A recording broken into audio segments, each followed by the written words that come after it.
Hey guys, it's us here at Mario Kart Madman with our 30-second Madman podcast. Your home for all the latest and hottest gaming and nerd culture news for the week and beyond. I'm Madman, and I'm going to be discussing the many topics for today's show with our panel, CMoney and Doodle. Hello, hello. Hello. We're here. Yes, Doodle here.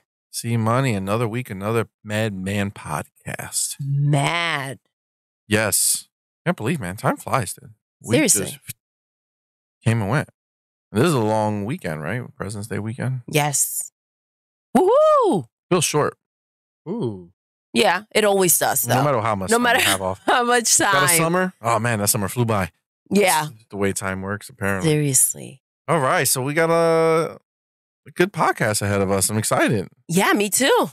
A pretty Been a- incredible one. Yes. You guys are going to be blown away. You really are. It's been a while. Yeah, we Oh, put yeah. up quite a few videos. Been busy this past week. All right, we put a good amount. When was the last podcast? Over here? We got like 1, 2, 3, 4, 5, 6. I mean, we put a lot of content up. Yeah. Not to mention We're doing our shorts. thing. Yeah, we're growing, we're going. We're at 771. So we're doing pretty good. We're excited about that. Yes, we are. Thank you And- guys for subscribing. Absolutely. And we recently just wrapped up our big giveaway. Right? So we have Yes. the winner, Miss Shauna Edwards. Miss She's Shauna the Edwards. winner. It looks like she's the winner. So it's very cool. We're sending that out to her. So it's awesome. Right? Very excited. Congratulations, Shauna. Yeah, it's very cool. Very cool. I'm So- just so proud. Yeah, so we're chipping away. We're having a good time. Well, having fun as we do. And then we got our Miss Purple Berry, who Woo! yeah. So she Yes. is killing it. Doing well for herself. She is killing it out there. So she is up to 960 subscribers. So she's gonna crack. She might crack by the end of the weekend. I think so. Hit that I 1,000. think so. That's pretty dope. Well, Right? it is I'm over the so weekend. excited. Shout out to Purple Berry. If you have not checked out her channel, go check it out. Yes. It's freaking awesome. She's doing a bunch of cool stuff. Yeah, it's really top notch. I mean, I go into her channel sometimes and I just watch. They're so funny, dude. Yeah. You kind of get Like, lost you in get there. Lost. Yeah. It's really good stuff. She's like if you're into anime, all Or that fun slime. stuff, like In slime, yes. It's a big. It's really good. It's It's like really really a good good. time. You can have a lot of fun. You can't go wrong. Cannot go wrong with No. Miss Purple Berry. Yes. And whether you're a fan of us or Purple Berry, there's this nice, beautiful button right here, and it says subscribe. Yes, it does. So let's just be friends, yeah. right? Join the Madman family. Seriously. It is a mad family. It is. It's pretty crazy. So come join our little community here and join us on our journey to our road to 1,000 Right? is still on its way. Yes. Let's get us there. That'll Yes. be dope. That'll be dope. So man, enough Yep. with all the Jibber jabber. jibbity jabbity. What are we talking about this week? So I think first off, Marvel Studios is officially coming back on their Disney Plus content. It's about time. Marvel president Kevin Feige has admitted there are simply too many Marvel shows to an overwhelming degree and are looking to scale back quite a bit on their release schedule. What do you guys say about this? Finally, Right? like just stop. Just not special Just anymore. stop, dude. And the stuff that came out was garbage. Miss Marvel, the She-Hulk, blah. Okay. Well, Let's set a bad choice of example. I agree that Well, they it's weren't just- great, and they had I'm just terrible saying, reviews. it's too Pick it's something too else. much. They're doing too much, and I feel like it is like Madman said. It's just not special anymore. Yeah, and I think it's less about the quality because I mean, realistically speaking, I mean, let's be honest, we didn't watch any of these shows, No, right? Man, you haven't watched any of those shows.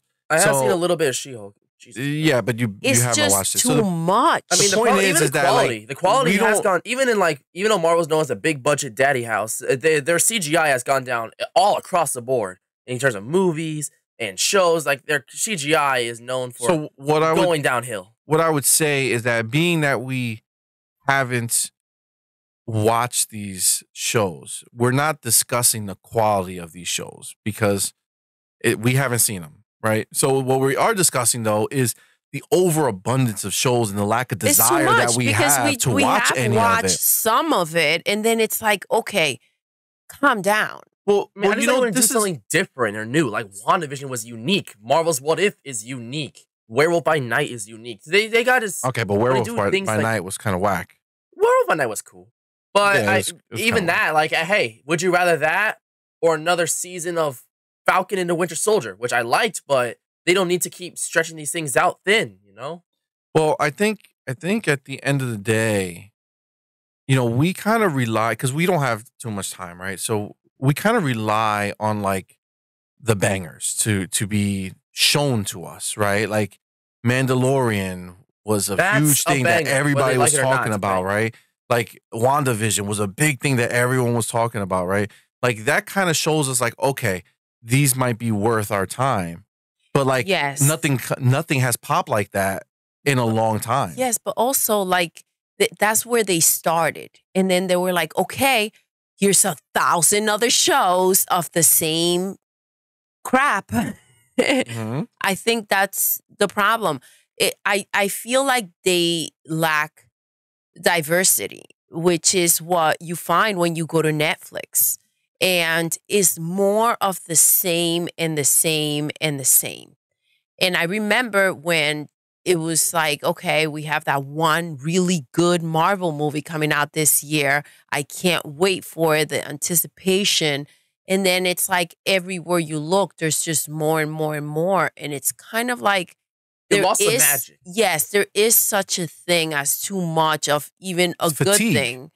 Yes. It's like the putting off thing is that it's almost like I can't keep up with everything you guys are throwing at us. So I'm not even going to bother, right? Because like we did try, and this is the thing.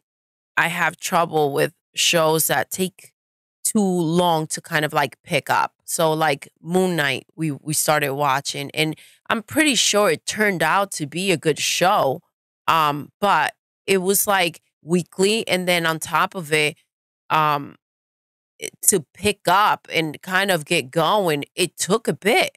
Yeah, where there's so much more out there that I can just like boom, watch, connect with, and go. Yeah, like a lot. Like I think the only shows like Marvel from their like slew of Marvel shows, the only ones that people liked were WandaVision, Loki, and Marvel's What If. But the rest of them were either critically panned, or people just didn't like them or watch them. So even like, Loki, to the point that they were almost memed about. Loki was good, but it took like it. We watch a bit, and it was like, okay, well, you know, get me somewhere. Like, let's see, what do you got? And it's like, I'm not gonna sit here and say that the freaking episodes were so captivating that I just needed to watch it. It like was Falcon and the Winter Soldier. Sorry for cutting you off. That reminds me of that situation because it took a little bit to get really good, but I think overall by the end I really liked that one. It had a great climax and it had a cool like Falcon versus the evil Captain America and shit. Like I thought the show was pretty good overall. It takes a little bit to get going. It's just I feel like, and I've said this before, we live in a world right now where like, especially with these longer shows, like it's different if we were talking about the 90s show, right? And it was like, okay, but that's a shorter show. So you're like, okay, am I going to connect with these characters? It's okay if they're at a kind of a slower pace because the episodes are shorter, and then you see the next one. You're like, okay, well, here we go. I like this character. I like that character. But like when the episodes are so elongated, and on top of it, it's like moving at a very slow pace where you're kind of trying to find something to hold on to. And you're like, okay, am I going to waste another hour watching another episode to see if maybe this picks up or if I like it? Like, I think that's where it's lacking, that captivating, here, come watch me. This is the content I have to give you. It's kind of like you have to make it your business to want to see it. Like, and I don't want to make it that I have to see it because there's so much more out there to see. Yeah, I think that's there's the a lot hard of people part. that like who have been watching these shows. Like it felt like homework because the shows are all connected and stuff like that. And for a lot of people, when She-Hulk came out, that was kind of like the straw that broke the camel's back, and people were just done with the Marvel stuff. If you notice, not a single Marvel show in 2022 cracked the top 15 in streaming. And that's because these shows are just getting pumped out, and they're like barely any thoughts going into them anymore. They're just part of that world and part of the story, but it's dull and boring, and no one wants it. Well, it's not that it's not wanted. It's not wanted in the way that they're doing it. You know, because they're putting out so much, they can't keep up the same level. But like Doodle was saying, like I'm not like I don't want to watch these things to watch them. You know, I don't want to watch them because I have to watch them or because I want to watch them because when I watch them, I watch that episode and it makes me say, okay, I need to watch the next episode or I need to watch the next one. Like, you know, you just mentioned the top 15. Well, one of the top 15s is Netflix's Wednesday, right? Yes. We did not have a strong desire to watch it. I saw the trailer. I was like, you know, that looks cool. I would like to try it out. And then we put it on and we didn't stop watching it until we finished the whole show. Literally. And listen, it wasn't just like no interest. And as you were like, oh, maybe should we try it out? And then it was like, okay, well, it's like kind of like Halloweenish. We're during Christmas time. Okay, we'll try one episode. And then we could not stop. Like it was Addams Family spinoff. Like I didn't like at first when I heard about it, I mean I knew Tim Burton was working on it, which I mean good for him, but I was like, don't give a shit about Addams Family. I'll try, but then I realized no way, I just can't give a shit about Addams Family. But then afterwards, then I saw a trailer and I was like, that looks really good, and I wanted to see it, and we did, and woo. That's what happened to me with Cobra Kai and stuff like that. Like, I never cared about Karate Kid, but the show was excellent, and I really liked it a lot. And, you know, so Netflix knows how to rejuvenate and rekindle franchises, you know?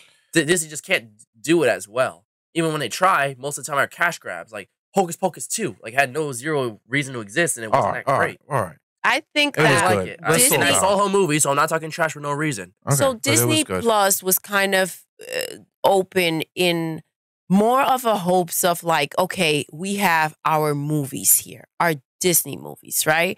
Which realistically, most people like probably already bought and they already have. So it's kind of like, what's the point of Disney Plus, right? And then they were like, okay, so we have Marvel. And I think the problem is that it's almost like this is what we have, so this is everything we're going to feed you, instead of finding a way to like give us a little bit more of a, you know, more dynamic, more dimension. We want not so much of the same thing. We want different, you know, and I think that's what is lacking, is not a rounded place to go and watch shows and TV. If you want to watch anything that has to do with Star Wars or anything that has to do with Marvel, then yes, that's the place to go. You will they're going to shove content down your throat till you vomit. Problem with Disney is that Netflix kind of knows how to stop after a little bit. Like, I mean, there are instances where things go on a bit too long, like Orange is the New Black, but there's like they kind of know when, like, all right, let's let's just stop. But Disney, like, they like to wait, like, after 10 years when, like, the movies come like a legacy film, and then they're like, all right, 15 sequels coming right up. Like, we just saw that with Disenchanted, which had no reason to exist, and to be fair, it was creative. It was just not a good movie at the end of the day. And Disney has been doing it by trying to stretch out Frozen, which should have ended after the first movie. Toy Story, which should have ended after the third one.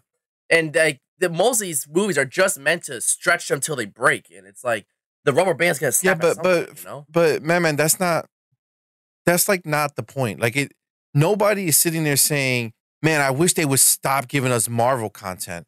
I wish they would stop giving us Star Wars content." That's not what anybody's saying. What we're saying is make it, when you're doing it, it's quality. So don't, like, you can't talk about a sequel to a movie that came out 5-6 years ago and say, why are we getting a sequel? That doesn't make any sense. I mean, the movie came out a long time ago, and that's why we're getting a sequel. But there was no reason. There's more kids now. They blew us away or something like that. But it doesn't. But it didn't blow you away. But there's new kids every year who are coming of age who can learn these franchises and get involved.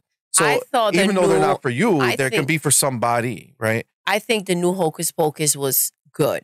I love it. thought that it was a really good way, because this movie was made a very long time ago. Yes. And it is one of the movies that we do tend to watch in that time, when Halloween time. We like to watch our movies. Christmas time, we like to watch our movies. And that is one of our go-to movies, right? And I feel like it long enough had passed, and obviously the cast was already older. So I feel like they did it in a really good way. I enjoy the story. I think that it was a great way to introduce new characters to potentially continue that branch and have, like, you know, new people in Hocus there. Pocus its whole sole purpose was the fact that Hocus Pocus is now legacy, and they make a bunch of merchandise and stuff like that, and they know that they can continue the franchise and have it be successful. Part 2 ended in a way that is basically destined for some sort of Disney Plus series or spin-offs or like cartoons or whatever the heck. Yes, for the new generation that it's into this type of stuff, right? And it's maybe they haven't heard of the old movie, or the movie's too old for them to connect with, or they need to see more of a youthful resemblance in there so that they can connect to it. Like it just clicked in my head. It clicked in my head for a second there. Netflix, when they make like sequels, usually they're very random. They're not things you think about, or like not like making the next Power Rangers or Turtles or Transformers. Usually they're mad random movies or stuff like that have kind of been buried in the past, and they're being kind of brought into a new light with a meaningful story, stuff like that. Disney, a lot of times when they make sequels, it's with the thought process of, all right, so we're going to end it like this, and then we're going to be able to make this and this and this and a franchise out of this. Sequels usually tend to be made as a, let's stretch how much money we can make. That's their sole purpose. Yeah, but you're like, what I think you need to do is possibly take your mind out of the idea of the business aspect of it. Like they are a business, so they have to think about it as a business. So you worried about their business is ridiculous. What you need to worry about is whether you like something or not. Yes, and whether like there's new shows that come out that we don't like. So a sequel that comes out that we don't like is just what it is. It doesn't matter. I don't think that Netflix has enough movies and content that they have originally made in order that enough time has gone by in order for them to go and do those things. And Disney does have that. The Netflix is a running machine at this point. Let's think of where Netflix started, which was just other people's stuff, and they will mail it out to you. And that was the whole Netflix situation. They barely had videos there. Then they started getting bigger, and they added a lot of content, right? But it wasn't their content. And what they're branching out on right now is making their own stuff. They have the money to go ahead and make their own stuff. And the things that they're making, like when the pandemic hit, they had a lot of stand-up, right? And that was great. And then they've been making movies, and they've been making shows, but not just regular shows. They make reality shows. There's a little bit of everything for everyone. It's very well-rounded. And it was kind of like they knew what they needed to rent out and pay for, right? The cartoons, all these shows, right? And what they did was make their own version of these things. And they knew what they needed to keep that running, to keep Netflix running, right? And what they needed from other people that they were paying out for. And what they're doing now is that they're making their own. And I think that's where they learned that they needed a little bit of everything. And I think that Disney Plus with Hulu, right? This is a very important piece, right? Disney owns Hulu. So that what they wanted to do was not have their things on Hulu and make it their own special thing. And why? For the business aspect of it, where, okay, now we're making more money. Instead of adding our Disney things into Hulu, our movies, our gems that they feel people should pay extra for to watch, instead of adding it to Hulu and give Hulu more substance, what they decided was like start charging separately for these things. Right? Now, had they added their things into Hulu, then that would have been a well-rounded situation. There's enough content in Hulu to add in the Disney stuff and it be like, okay, I'm happy with this.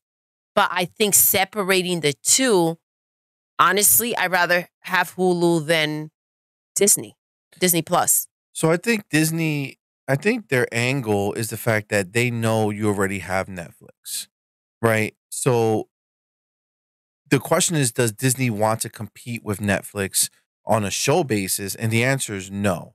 Even though they are competing, they're competing in their own thing. They're competing by saying, all right, we're making Star Wars. Well, guess what?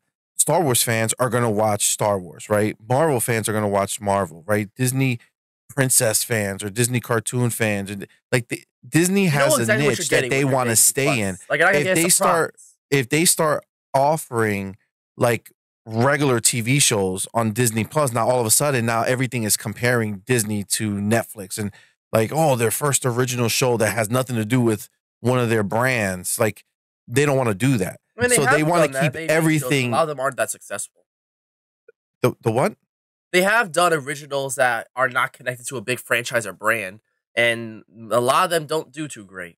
Well, no, that's like their kids line, like their Disney shows for kids. They always do new shows for kids. That's not what I'm talking about. No, not cartoons, like live action, like Big no, Shot. I know. I'm saying, but they always do shows for kids, like Hannah Montana, all those other shows. They've always done that. So that's mean the Disney Channel? They've always brought that out. The Disney Channel is always going to be new content. No, like they took ABC shows that were meant for ABC and made them Disney Plus exclusives, like Big Shot or the Mighty Ducks Game Changers, or Dancing with the Stars. What that are more for like a TV PG to 14 audience. And that's what they're trying to do. They're trying to use the things that they invested money in. So they invested money on Marvel and Star Wars, and that's what they're kind of sticking with. And what they did, which was like really kind of they have ABC and they took Dancing with the Stars, and it's no longer you can't watch it anywhere else but on Disney Plus. And that was like their way of trying to corner people into getting Disney Plus, which, you know, the business aspect of it, yeah, it makes sense. But this is a show that's been on freaking regular, whether you have freaking cable or Hulu or anything else that streams regular television, that's where this show has always been. So it's kind of messed up. Like, will we get freaking Disney Plus just for Dancing with the Stars? And how messed up is it that you're taking a show that we've had for freaking, I don't know how many seasons that you're just like, okay, well, now you can no longer watch it unless you go over here and watch it. And I believe, if I'm recalling correctly, like it was their lowest season, right? Madman? The lowest viewership, yeah. Yeah. Yeah, because they put it on a channel where the people who are, there are millions of people who are subscribed, are subscribed for Star Wars, for and Marvel, other things, yeah, and those type of things. That's why these other shows don't work well, because the people who are subscribed to this channel are looking for that content. People subscribe for either Marvel content, Star Wars content, or for the kids. That's usually how it goes. Yeah, essentially, and that's the point. Like that's the struggle much that Disney has. Disney cannot reach adults, and when I say adults, I don't mean I mean are fans. Of, Star adults Wars who are not fans of them Disney, already. Yeah. Like they can't. They don't know how. They haven't been successful in doing that outside of their brands that they own. Yeah, I agree with that. And that's the problem. That's when I say that. That's why I say they don't want to compete with Netflix, because Netflix is pumping out new shows like Ozark. Oh my gosh, freaking Ozark. amazing. Stranger Things, amazing stuff that they came out. Insane. Stranger Things is like the freaking show that doesn't like. It's a show that I want to watch, but we don't. There's heavy rumors that the next season is it. Like that's done. The final season 6 is going to be it. So we watched season 1 and it was like super season captivating. 1 was really we good. Were like insane about it. And then I felt like season 2 kind of felt short for me and I wasn't into it like we that. Stopped because and then we stopped. Yeah. So that's it ran its course and that was where we stopped. And I think like I feel content with the season that I did watch and I'm no longer like into it to continue to watch the other seasons. So maybe it got better, but that's what I'm talking about. I don't want to see if I can figure, and this was a show that I already invested a full season in, right?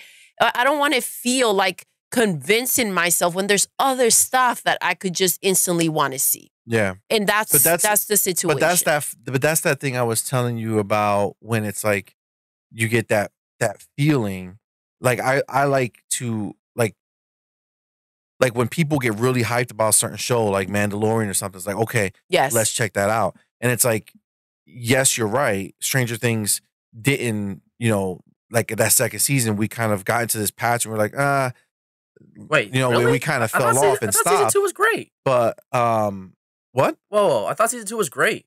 No, but it wasn't for. We didn't enjoy it. We didn't finish it. We finished season 2. No, we 100% did. Book of Boba Fett, we didn't finish. Season 2 of Mandalorian. Oh, I'm sorry. We're not talking about No, sorry. Mandalorian, man. We're talking about Stranger Things, but Oh my gosh, Stranger Things. Wow. Yeah, I heard Mandalorian. And but the reason I'm saying that is because if you look at the top 15 streaming programs, it's number 1. Yes, Stranger Things is number 1. 52 billion minutes viewed. Yeah. Right. So it's like season 4 was huge. So it's like, as much as we like fell off, I still have that thing in my head because it's like, what are we missing? Yeah. That I get that. everybody else keeps seeing. It's not like it's in the top 10 or like it's somewhere down there and you're like, okay. Like NCIS is number 2, right? That I know I don't have any interest in what's watching. NCIS? Right. But the fact that what happened? What's NCIS? That's that cop show. Like it's a detective show. I know the cop show. They have like 87 versions of it. I don't know if that counts. Are they I don't know if it's all the of them, NCIS or is it then just that's one? a lot of show. But see, like Ozark, right? I didn't have to try to see if I can continue to watch it. I freaking wanted to see it. Like, I was invested in the characters. Like, I was like Ozark. Come on. Yep. Like, it was insane. Amazing. It was amazing. Yeah. Captivating. Again, another show that that I heard about. And I was like, oh shit, we need to try this. Man, was that a good show. If you remember, Yellowstone was just, I heard about it, so it must be great. And then you guys ended up loving it. No, actually, I think it was just on what was it? CMoney, he was like, I heard this show, Paramount? we can check it out ourselves. And then you were like, okay. Yeah, I don't know where. It's a Paramount show, but it was on. I think it's on NBC. I'm pretty sure. Or what? Yeah, but I think the first time we saw it was on Peacock. Or something like we that. just saw it was just there, NBC, and you said, should we try this out? And I was like, just put it on. It's Paramount TV, I think. It's a Paramount show, but for some reason it got maybe licensed to Peacock or NBC. Well, remember, Paramount Plus started after Yellowstone aired. Yeah. So they already had deals in play before they came out with their own stuff. The reality of it, coming back to Disney, is this is the thing. If you're into just one of the Marvel superheroes, right, it's not worth having Disney Plus.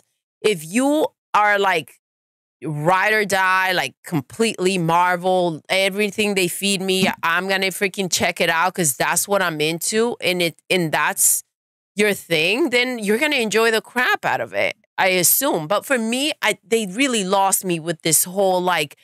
And I think they're lost themselves. Well, I think that's where it's getting to. That's the point of all this, where they're cutting it back. Yes. Like they're getting themselves confused with what they're doing. Like they're going too far trying to connect everything. Too much. Connecting it in this web of like dimensions. That's a big and multiverse saga. That's the thing. A lot of people complain that some of their movies would have actually, like Black Panther would have been an amazing movie if it wasn't for that they're trying to connect the Ironheart series they're making to it and make the third movie essentially a pilot for it. That's the thing. That's the complete turnoff. Like even like Ant-Man just came out, and I don't feel like that desire because I watched freaking.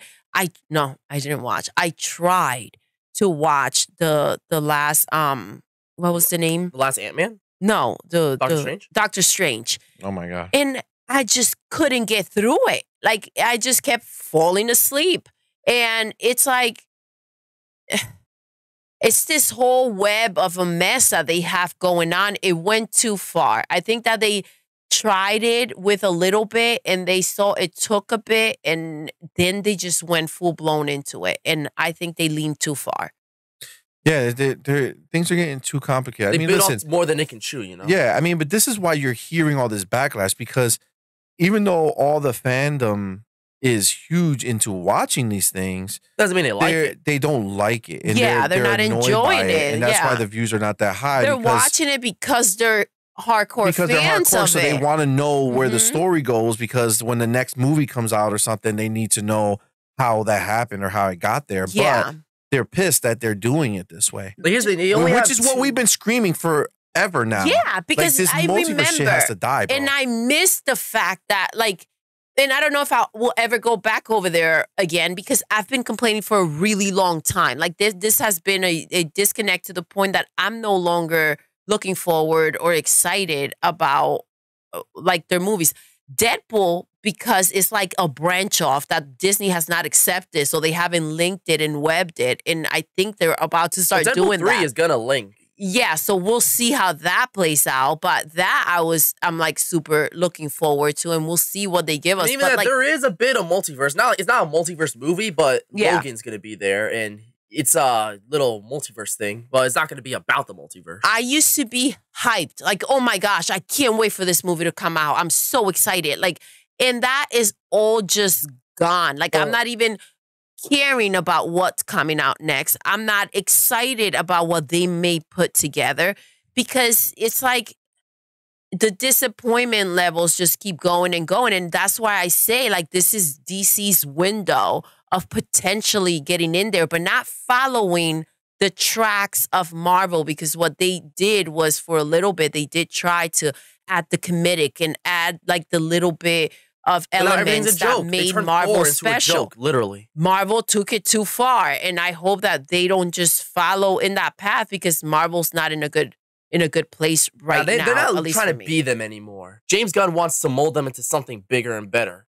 Yeah, And but what is bigger and better? Bigger and better meaning more of what Marvel has done and in a better way. We're gonna have a Batman, a Green Lantern, a Superman, and a Wonder Woman movie. Like he's trying to branch off to the more untapped parts of the DC comic universe and bring them to life.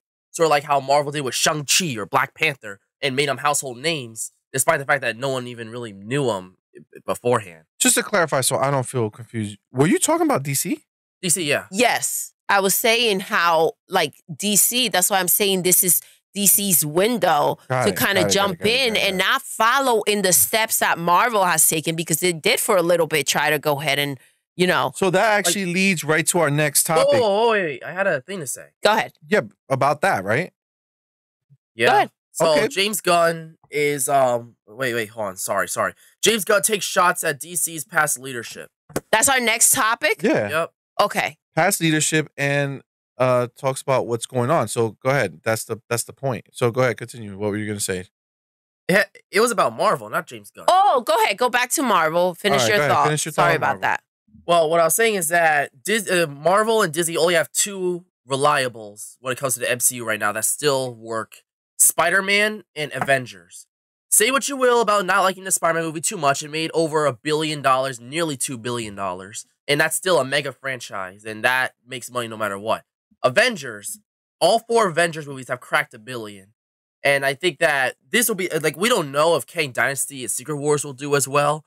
But if those make the billions range, then Disney still knows that those. But this is a problem. Who are the Avengers now? That's what I'm saying. I don't doesn't care make any for sense. anybody that they add in. Captain America, gone. Iron Man, gone. Like, Spider-Man, yes, and we're talking, and I feel, in my opinion, that this was just the fan base of Spider-Man that brought in that amount of money. Spider-Man is also gone to me. It was exciting to have seen the other Spider-Mans in there, but it was also I have nowhere else to go, and I'm going back to everything else that we did before because we have nothing new to come up with. I mean, Spider-Man has undoubtedly the most interesting superhero arc that's still ongoing. Okay, maybe if they bring it back to Spider-Man in real time and where we are right now, then maybe that will make sense. If they find a way. Spider-Man, it's not supposed to be multiverse. It's supposed, like, they haven't said anything confirmed, but it's going to go either two ways. Sorry.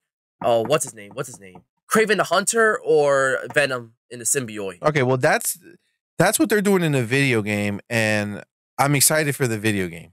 I'm excited for the video game too. As far as the show, like the movie, it's like, dude, you just said that they have 2 certain things, Spider-Man and Avengers. Neither of those are certain. No, because if they come back with Spider-Man in the same freaking mess that they did the last one, I don't care. Bro, it's going to happen. The same thing is going to happen that's happened with every other superhero movie. Yep. That is just loss of interest, no reliability on what's freaking coming. And based on the last one that we saw, I'm not, unless they're like physically saying, hey, guys, we're taking a brand new clean route. We're bringing it back to just being a Spider-Man movie and focus on this Spider-Man. If they try to do what they're doing with that freaking animated one, Miles Morales, oh my gosh. Like, it needs to stop. It needs to stop. And I think the only way it's going to stop is as we all just keep not supporting this crap and accepting it for the excitement and the thrill of like, oh my gosh, they made our superhero movie. Like, everybody wants to watch it because of Spider-Man, but are they giving us the good content that we expect? If they're not, we need to freaking cut back so that they can get back to a place where they're making good movies. Yeah, Agreed. I mean, it's not as simple as kind of like, I mean, that kind of does talk about CMoney, the sequel machine. How they just couldn't resist that button and stuff like that, and maybe they should just cut back. But there's nothing wrong with sequels. Like, you don't blame sequels. Like, it's idiotic to think that sequels are bad. Some of the best movies are sequels. Agreed. Spider-Man 2. But what I'm saying is that, like, if you're making sequels just for the sake of money, there's no point. But there's a difference. It's always for the sake of money. But there's a difference. It's always for the sake of money. There's a it has to difference. keep money in consideration, but also the fact that it would actually work as a good sequel. Exactly. But this is the thing. It's always because of money, because something popular is happening and they want to continue to bring that money in. Now, I agree with Madman. If you don't have anything good to put out, these movies are still making money. And that's why I'm saying that the stand needs to be taken by us who go and freaking watch this nonsense that they keep shoving down our throat. Well, like, I'm not sitting there watching all these Disney Plus freaking shows because I've watched enough that I'm like, okay, you guys are not giving me what I want. And the same thing with like the last Spider-Man movie. It's like, okay, is this what you guys are putting out? Until I hear that movie's going to go back to like being a standalone movie, a good freaking movie, I'm not going to go ahead and keep spending my money on it. Yeah. Far From Home was good too. I don't know. Like, I know you guys don't really like No Way Home. I really love the way they handled Peter Parker's arc and how he grew exponentially. That was the moment that solidified him not as Iron Man's shadow, but that kind of made him accept the responsibility of his actions from the past movies, which he kind of failed to and was always covered by Tony Stark. And he really faced what his actions did. How it almost had basically got Mary Jane killed, and how it basically Aunt May killed, and like how he had to take responsibility for once. And remember, this whole thing happened because he was being obnoxious towards Doctor Strange and saying a whole bunch of shit, and he accidentally effed up because of him. And how, like, in the end, they made it, everyone forgot about Peter Parker, and that was a consequence. But in the end, it helped benefit the world. And that's basically what kind of showed that Spider-Man became his true hero. And yeah, but the problem is that we've already seen this story. Well, you can say that about any. Well, no, we're literally already seeing Spider-Man's story restarted fucking 3 times. Yeah. We watched the same trilogy over and over again where they just put somebody else as the bad guy. But they don't go the same direction. But the point is that we already know Spider-Man. We know his story. Give us new adventures. New adventures. There you go. Like, that's the point. New exciting things. Not let's revisit the past and let's have him come to copes with the fact that this happened to Aunt May or whatever. This all happened. Move on. That's why we need some more projects new adventures, new stuff, no multiverse shit. Just new bad. Spider-Man has a job. He has a job because these bad guys keep coming into his city and keep causing shit. So let's see some of those bad guys get creative with what like is the Electro happening. Dude, Jamie Foxx. Yes, that was dope in the other guys. Spider-Man. No Way Home and Amazing Spider-Man 2? No, in the old Spider-Man movies. The guy who only had 2 movies. Yeah, Andrew Garfield. Andrew Garfield's second movie with Jamie Foxx as Electro. So stupid and she died. That moment when he went to save her. And the neck snapped and her neck snapped. That's crazy. That was a powerful moment in a movie. In a Spider-Man movie. I hate that movie, but I think it was pretty good. What? A lot of people hate that. That's what I don't care about a lot of people. I really like. I'm talking about what we're in this. We are here talking about this. No. I'm saying it confuses me. I like that movie, but so many people hate it. It's deemed the worst Spider-Man ever made. Well, I think they're probably that pissed because Mary Jane got snapped. Yeah.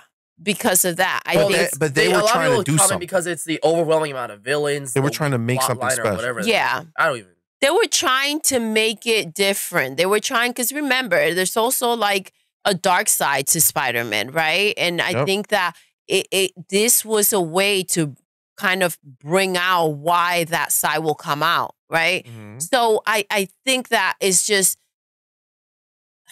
if you guys, instead of intermingling it so much, just disconnect yourselves a little bit, kind of like how they're doing with some of these shows, right? We found, and we've said it a lot in our Her, Him, and Mike, that the more they disconnect and they give depth to the side characters in The Last of Us, the better the episodes are. And I think that we need to disconnect from what was created freaking God knows how many years ago, and kind of give our own like spin and our own like disconnect from the comics a little bit and give us something thrilling, something Spider-Man new. will never die. It no doesn't how need. much you try. I'm not saying that. I'm saying we can still keep Spider-Man and make it modern and give him new stories and give him a new edge, or like it doesn't need to be step by step what the comic book was back when they created it. Even the comic book. I mean, even the comic book goes like far and beyond. Like if you play Spider-Man the game, right? The first one that they came out with on PlayStation 5, there's like a million different suits. You mean PS4? Yeah, they're all based on the multiverse. There are a million different suits. So meaning that they take Spider-Man in different directions. You know what I'm saying? Like they've done that in the past. It's like they're afraid to do it with movies. They want to keep doing the introduction to Spider-Man every time. That's because so much money gets poured into these movies. Like while comics, you just have to be a really good artist and you can make a good comic. Like comics, you go look up the newest comics that came out right now. They are nothing like how they are portrayed in the movies. The whole of them are wildly different.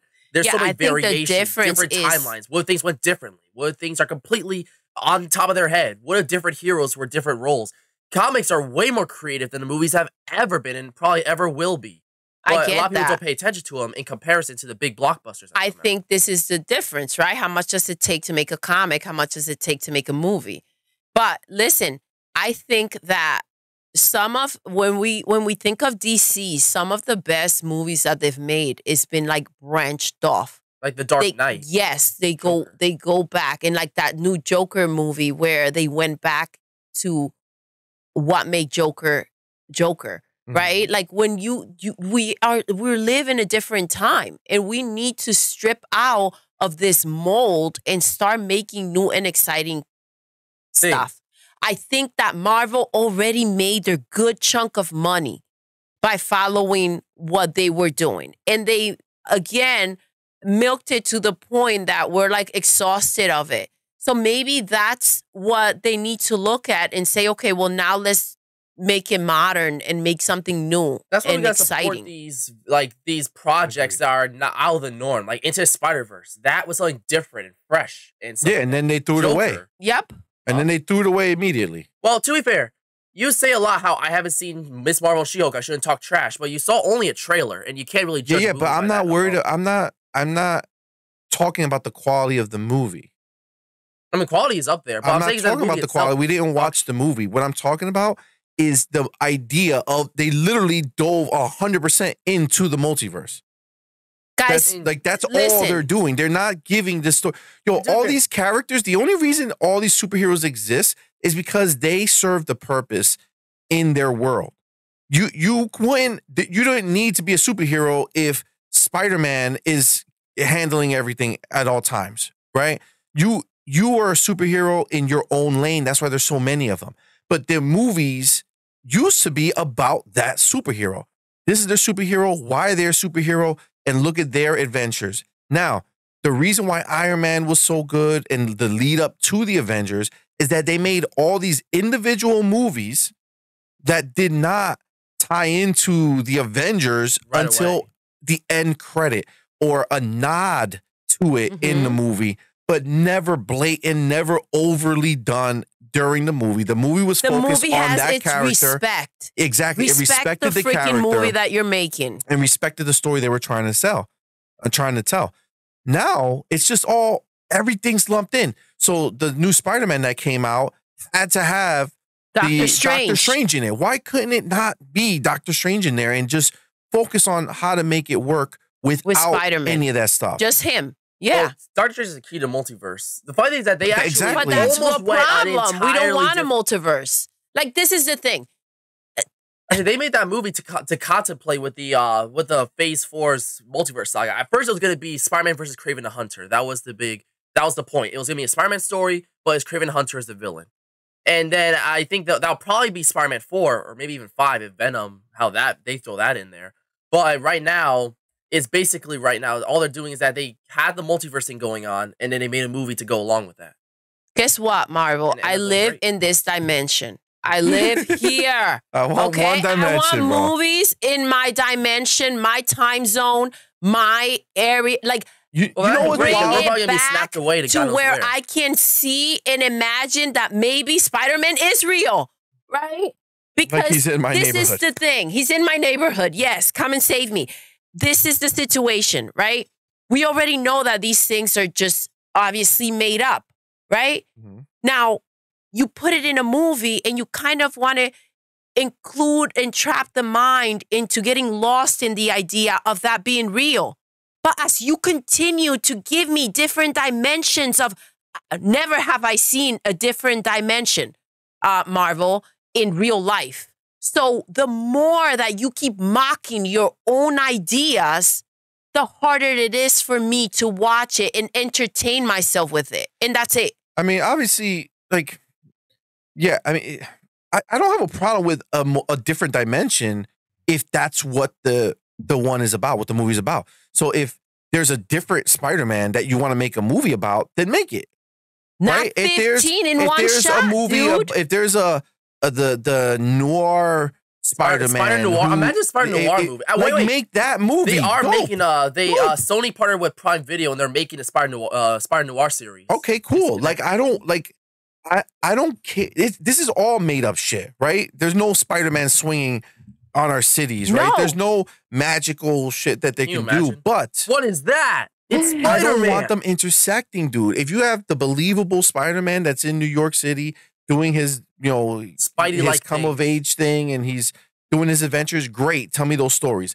If you want to transfer me to a different world where Spider-Man is, it's a world where an actual spider, and this is the movie that you want to make for me, fine. Actually, make the movie. That's actually a true thing. Marvel's What If? There was actually a scrapped episode that they wanted to make, but Disney wouldn't allow it because it got really M-rated. But there was a world where Peter Parker got bitten, and instead of him getting spider powers, he became a spider. He graphically morphed into a spider. It became a giant monster demon-like thing and murdered everyone and destroyed New York City and shit. And they had the Avengers to stop him and shit. And that would have been epic. But it got too graphic and Disney had to cut it. So yeah. Guess what? Instead of giving us different dimensions, start giving us different races. Because what I feel is that I've seen 3 resets of these Spider-Man movies. Yeah. And I have not seen a Miles Morales in there. I haven't, well, that's dude, what he still doesn't have a movie. Exactly. No, Into the Spider-Man is a cartoon, bro. It's still a film. No. It's not him. No. You're talking about a crayon on the screen. Exactly. Oh my God, it wasn't hand-drawn. It was CGI. It doesn't matter. You understand? It's a color that they're putting on a piece of paper or on a screen. They're just putting it there. It's not the person. Well, animated movies take far more work than live action movies. Don't waste your breath Nobody's saying that it doesn't. What I'm saying is that they've given us 3 white versions of Peter Parker, right? Yeah. So how about instead of focusing in dimension, how about you make a real change? How about you make real impact? How about you start adding a lot more races into your main superhero? Well, that's what they're trying to do. They're trying to be woke and they have Black Panther, but we had Iron Man. Black. Miss Marvel's Muslim, and they're trying to throw in all these race. Shang-Chi's Asian. They're trying to make it as non-white as possible. Hold on, let's backtrack. What race was Shang-Chi gonna be? Shang-Chi, seriously, though, by the way. Black. But I don't listen, you're talking about shows on Disney Plus. I'm talking about big screen Bro, Shang-Chi was a movies. movie, and so was Black Panther. I understand that, okay? But we're also talking about, let's see, Iron Man, right? Uh-huh. What was he? We're talking about the three Spider-Mans that they've made, right? They've changed him 3 times, right? We're talking about Black Widow. We're talking about the group of Avengers, right? Captain America. Actually, let's not pretend that Captain America's shield is not the Puerto Rican flag. Actually, they made fun of that in No Way Home. I don't know if you remember. That's when they defeated Electro and stuff like that, and then Andrew Garfield's Spider-Man took off his mask, and he's like, "What? I thought you were black." And then he's like, "Sorry, I'm not black." And then he's like, "Maybe there's a black Spider-Man out there or some shit in the multiverse." So they kind of tease it. They're very aware of stuff. They're trying really hard. Disney's kind of like, what are you doing? No one knows. Disney's obviously very aware of this. They changing the Little Mermaid, so they're doing it. It's not like they're not. I think Marvel. I think the heroes are a little more difficult to just change the race. They are, and they're not. The Eternals, 99% of them were completely changed. Either female, race swap. Only one of them was the same. But. So we think of Encanto, and we think of the music that was done there by Lin-Manuel, and then we look at how they promote Frozen, and we look at what they did for Encanto, and I'm sorry, but that was lacking. I think that Disney does what they need to do to say, look, we stand by this and make it right, okay? When Frozen came out, that was a normal, everyday, like, hey, a big animated blockbuster's coming out. It's guaranteed to make a few $100 million. It so happens that Frozen made over $1 billion. When Frozen 2 came out, they pulled out all the stops, and they did everything they could to make sure everyone watched it. It wasn't that great, but hey, it made $1 billion+, enormous success. Encanto came out during a COVID era where barely anyone were going to theaters, not to mention it was not a reliable brand. They probably weren't going to pour as much money. And even the box office, it did shit. It was a failure. It made half of what they actually spent. However, the only reason it blew up was because of the Disney Plus release and that song, We Don't Talk About Bruno. They brought it back to theaters, and it finally made back its budget. It wasn't a smash, but it made more than it was originally going to make. Now they make Encanto 2. Heck yeah, they're going to put all the promotions and all the money towards it. Listen. And it's going to be much... It might even surpass Frozen. When I saw the preview for Encanto, I didn't want to watch it. It didn't do it any favors. If anything, it made people not want to see it. They could have put together a really good preview based on that movie. There was a lot in that movie. Yeah. The problem is that Disney's going down a rough path. Instead of trying to make original movies, they're just squirting out what works, making franchise and franchise. The problem, like, they had this movie called Strange World, which I guarantee you probably have not even heard of. Or if you have, it was like a slight glance. That was an original movie. It's in a sci-fi universe, and it was something completely unique. It had art style that Disney does not normally use, and it looked really cool. They barely promoted it, and it made dog shit money at the theaters, and because no one even heard of it, and they put nothing towards it. And that's because they didn't even give it a chance, because it was not a brand, and it didn't blow up on Disney Plus because it had no catchy songs. So yeah, they're sending them to their deaths, and all they're doing is just, well, why not make 1 million sequels? Because either there were movies that are legacy movies or movies that had come out before the pandemic and made $1 billion+, and they're like, let's go with it, because they're playing it safe. No one wants to be original anymore. And that's why when they do make stuff original, it's important to support that kind of thing, because that's what we want to see. And by the way, going back to what I was saying before, Frozen doesn't have a princess. It also has a queen, okay? Listen, based on the amount of power that I saw in Encanto, there's not one freaking crown. They're not royalty. They're not at all. But it's like, okay, so one is freaking, there are plenty of characters there that they could have given something special. Like, this is what, and we're talking about a kid's movie. Little girls who want to see themselves wearing a crown and feel like a princess. And they went ahead and they made this movie, right, that had plenty of opportunities to give that to little girls that look like them. And they didn't. There's Isabel, Disney is right? great with her superpowers. She was almost like what's the girl from Isabella. Tango? What? Rapunzel. Rapunzel with the freaking gorgeous long hair and the flowers and everything else. Yeah, and she then was not there's a princess, Luisa no way she with was. the freaking super strong.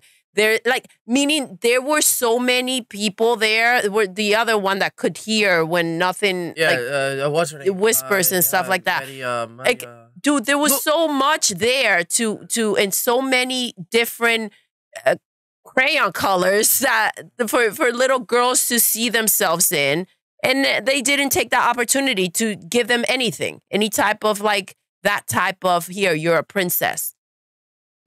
Yeah, I don't know. I mean, at the same time, I think maybe it's good to Dolores, get away. that's her from, name. Oh my god, I completely forgot. To get Dolores. away from Not the when whole they're still princess. making them. Not when they're still making them.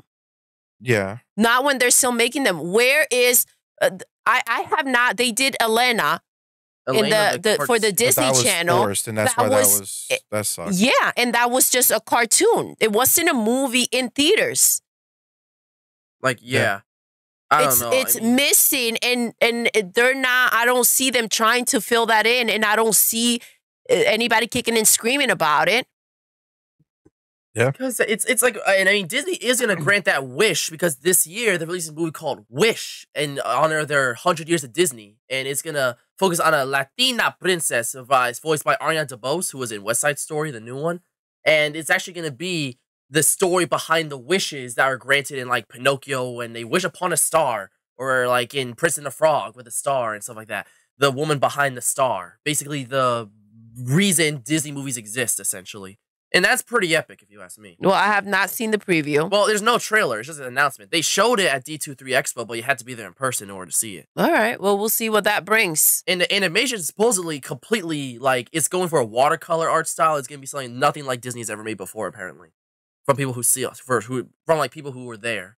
So, you know, I'm excited, honestly. I'm really excited. All right. Well, we'll see what that's got.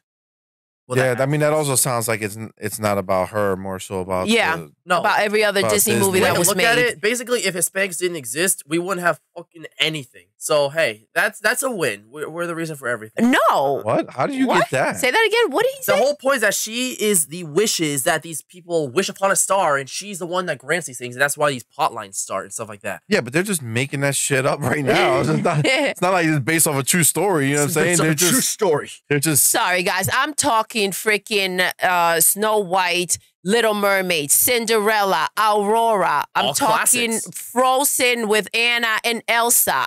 Like, this is what I'm referring to. I'm talking. And these are what's all the other one? people Tangled. Who were what was princesses? her? Exactly. Rapunzel. They were princesses. Merida. They didn't marry into princess. Mm-hmm. You know, or anything like that. They were princesses, right? Mm-hmm. Like they did Princess and the Frog. Exactly. But she was not. Bless you. She was not a princess. She was a poor worker girl. Exactly. Who married into Prince. Mm-hmm. You know, being a princess. Tiana was never a princess. And he wasn't even going to marry her. He was going to marry the white girl until he got turned into a frog. Which, hey. Prince Naveen was Latin or Hispanic. So he was most certainly not Hispanic royalty. Prince Levine was not Hispanic. No. Yeah, he spoke Spanish all the time. Nah, he wasn't black. I'm pretty sure he was Latin. He was not black either. No. What is he? Caucasian? I don't remember. No, he was like Middle Eastern. Middle Eastern. Okay, so the Middle Eastern. He spoke Spanish. He called the thing the Prince and the Frog, the Frog and Bruto. He spoke French. That's French, bro. Let me look. Anyways, what the fuck? The point is that this is what's lacking. So instead of giving us multiverse, wait, focus on other things, Disney. Agreed. That matter in the world that we live in. Oh, shoot. Wait. So Disney, he's actually Brazilian. He's brown skin, not black, but he's not white. He's actually voiced by a Brazilian actor, and they confirmed that he is Brazilian.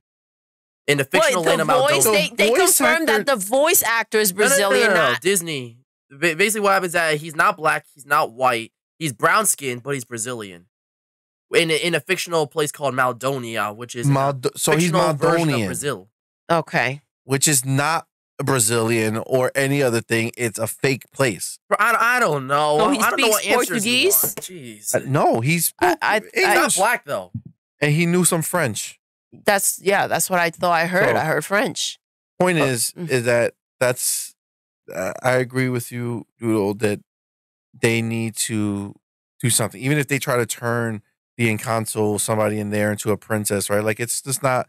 No, it's they're not a princesses. Disney princess movie. And let's not play like they're not making them still. But I feel they don't like make them in the same way anymore. The last that's the only thing, though. I princess feel movie like they is shouldn't. Tangled. That was the last movie that was like a princess movie. I Other than feel that, like they should move away from that princess nonsense that they've been feeding. I think they need to kids for a long they time. need to move. Yes, but I think that in the resume when they sit there and they make these packages of dolls at the Disney store and only the Disney princesses make it into that packaging, I think that we need to have other races in there. That's all I'm saying. And the only way to do that is to make a Disney princess movie. I mean, they have kind of been doing that. Like they announced a doll line, but they're turning their white princesses black or something like that. Okay, well, that's not the same thing. It's not the same thing as getting your own freaking movie. I And just don't know if it's. I don't know if it's too late. Listen, I don't think that it should be. If they can make Frozen modern. But Frozen's not. It was never a princess movie. It was a sisterly love story. Okay, but there are, and yet they managed to throw in a princess and a queen that take over a kingdom. Come on. I mean, again, Wish supposed to be that. I don't Hispanic think that we need a guy and a horse to come and save the princess. I think we can move away from that, what that story is. But the point is that princesses still exist in the whole, Disney princess and their selling point. So I think that they need to be a little more fair with what that means. I mean, some of their best movies, like Cinderella or Aladdin or Beauty and the Beast, follow the princess conventions. But, you know, like I wouldn't mind seeing a more classic Disney movie-ish with the modern take on it or something like that. Like Tangled was a pretty dang good balance between modern feeling, but also having that classic Disney feel. Okay, Great. Like there we go. That would be cool. And that wasn't that long ago, right? It's That not was like freaking Snow 13 years White ago. or Cinderella. So, question, me, is she Spanish? She's white as a paper. Okay, so that's all. That's my whole point. That's all I have to say. There's nothing against white people. No, we it's hate not. white It's people. not about. No, it's not that. No, You it's know- about diversity and they talk all this nonsense about, Disney princess and little girls being able to see themselves as, the Disney princesses and all this other nonsense. Then I think that we have that it should be more diverse. That's it. I mean, they're doing that. Tinkerbell's gonna be black in the new Peter Pan movie. Obviously, Little Mermaid's gonna be black. Well, But oh my god, hold on. They're Halle changing Berry, the they released a trailer character. for that. My lord, her voice is beautiful. Arguably, like it like competes with the original voice. My god, it's stunning. Even if the movie isn't that great, the soundtrack's gonna be amazing because Jesus, she has a beautiful voice, like an angel. Okay, so I can appreciate that, and I can appreciate them changing the race. I just wish she had long hair. That's the only thing. However, okay, that's not new. You're choosing to change something that was differently made. Yep. That's it. It's not. It's like, okay, so that you guys. We don't want us. We don't want them to wanna- make a Spanish Cinderella now. Exactly. You know what I'm saying? It's not Are about. you gonna Hey, rewriting princesses like, the Spanish Cinderella. It's the not- story of Mexico. Or something it's like not that. so you Oh, guys. you know what? Cinderella wasn't a princess. No. No, wait, she was also married into She was Yeah. married into it. But it's not so that you she guys was probably don't the feel worst treated bad. princess. She was a Excuse me. servant, a slave, essentially. Yes, give me a moment. It's not so you guys don't feel bad. It's not so that you guys don't feel excluded. That we're going to change the way it was. I want to see the new world, including the world it is. But this is That's- about Marvel. It started off, and listen, it's rooted from that, and it started with that. All right. I mean, Marvel, say what you will. God damn it, they've been trying with these races. Like, they've been really trying with the inclusivity, a bunch of female superheroes, a bunch of new races, stuff like that. You cannot denounce Marvel for trying with bringing in these new characters. that are diverse. I can appreciate that you feel like that's trying. I think they can do better. And that's it. Well, it's also their white, arguably, they're worse than their white characters because they're kind of almost not focusing on it anymore in favor of them. Thor is a joke now. Hawkeye is Hawkeye. I mean, no one ever cared about Hawkeye. Black Widow's origin story was bland. Like, I don't know. Like, they're starting to not even care about their original heroes anymore in favor of these new guys, which some of them are cool. Like, I think Shang-Chi was great, but, you know, and Black Panther is obviously Black Panther, epic, but, you know, the rest are kind of falling apart. It's a difficult situation. I don't think that is that they're just deciding that now this is the route they're going to take. I think that the actors don't want to make this anymore, and they're trying to focus on new heroes. I think it's that simple. Well, we'll see. I guess time will tell who's right. Do we have any other topic? I don't think so. I don't know what to place here. This was a great scenario. Great pocket. Now I'm just playing. But yeah, we do have another one, which is kind of part 2, even if a sequel's even needed. Yeah, but I don't want to listen. We've already talked about Marvel and DC and all that stuff, so we can talk about this for a hot second. Yeah, and then we're moving on. Hot second. So James, okay, next. Yeah, I know. James Gunn takes shots at DC's past leadership. So what that means is that James Gunn is now the big man. He and whoever else are now the heads of DC. He's crafting DC Studios, his own meticulous plan to take down Marvel once and for all.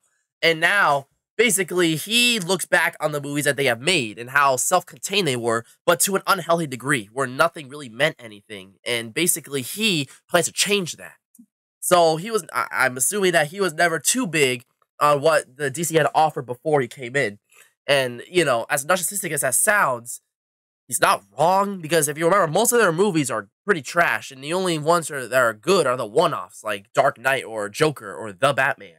So basically, he says he already has a vision, and his vision is nothing like what DC has done before, for better. Well, what I think I like about this whole scenario that he's trying to do is he's doing the anti-multiverse. He's trying to get rid of all the multiverses and bring it into one DC verse, you know? He's still letting the Batman do what it has to do and the Joker, but for the most part, he's kind of killing off all the extended universes that exist in DC and trying to put it under one flagship banner, which is what made Elseworlds. Which made that's only there to basically handle the stuff that was already stuff like Teen Titans Go or Superman Lois. Yeah, the stuff that was already in play that he can't just delete. He just made that place for them, but meaning he's trying to bring it to where Marvel was when they were amazing, where they had all the intersecting parts. That's a weird word to think about. They had all the intersecting parts at a time, but they were still separate. And it still had their own story arcs that had nothing to do with the Avengers, but they just happened to tie into them for the bigger, grander scope of the story. That was the genius of it. And that kind of got watered down to the point that they were almost ruining character arcs over the bigger multiversal story. Eek. Yeah, so I think I'm excited to see what, you know, James Gunn's DC looks like. Now, I think the biggest change in leadership is how they handle things. Like DC, it's movies, and then near the end of the DCEU, they started dabbling in television with like the Peacemaker and stuff like that. But like what James Gunn's planning is that he wants to include everything under the DC label that isn't DC Elseworlds that's already been established has a place in the universe and has meaning. Meaning that not just movies, obviously there's gonna be TV shows like House or like Marvel's been doing it. They're also gonna have video games, meaning like the next big Batman video game you play will most likely tie into the world that he has, or any animated projects. Like there's always been the DCAU animated universe. He plans going forward to have any animated movie come out have a place in that world. So, and they're all gonna be consistently portrayed by the same actor. So we're not gonna have like a cartoon voice in the video game Troy Baker as the video game version. They're just, you know, they're all gonna be linked together and not forcefully, but naturally. We'll gotta see how he really handles it, but you know. So. Well, this is all fine and dandy. And I can appreciate that he's making changes because changes are needed. But I feel like this type of talk should come out after he has shown us some of the changes that he's actually making. I think that DC has not been able to figure out yet Marvel's recipe while Marvel was still popping. So I don't know that they're going to figure it out now. You can say all you want and you can talk about how amazing this new Flash movie is going to be. Have you guys seen the trailer? It looks so good. Obviously, what else are you going to say other than that? It's coming out. Well, he hasn't said anything about the other movies that are even coming before Flash. Like he doesn't really care about he knows they have their place, but he's kind of just pushing them to the side.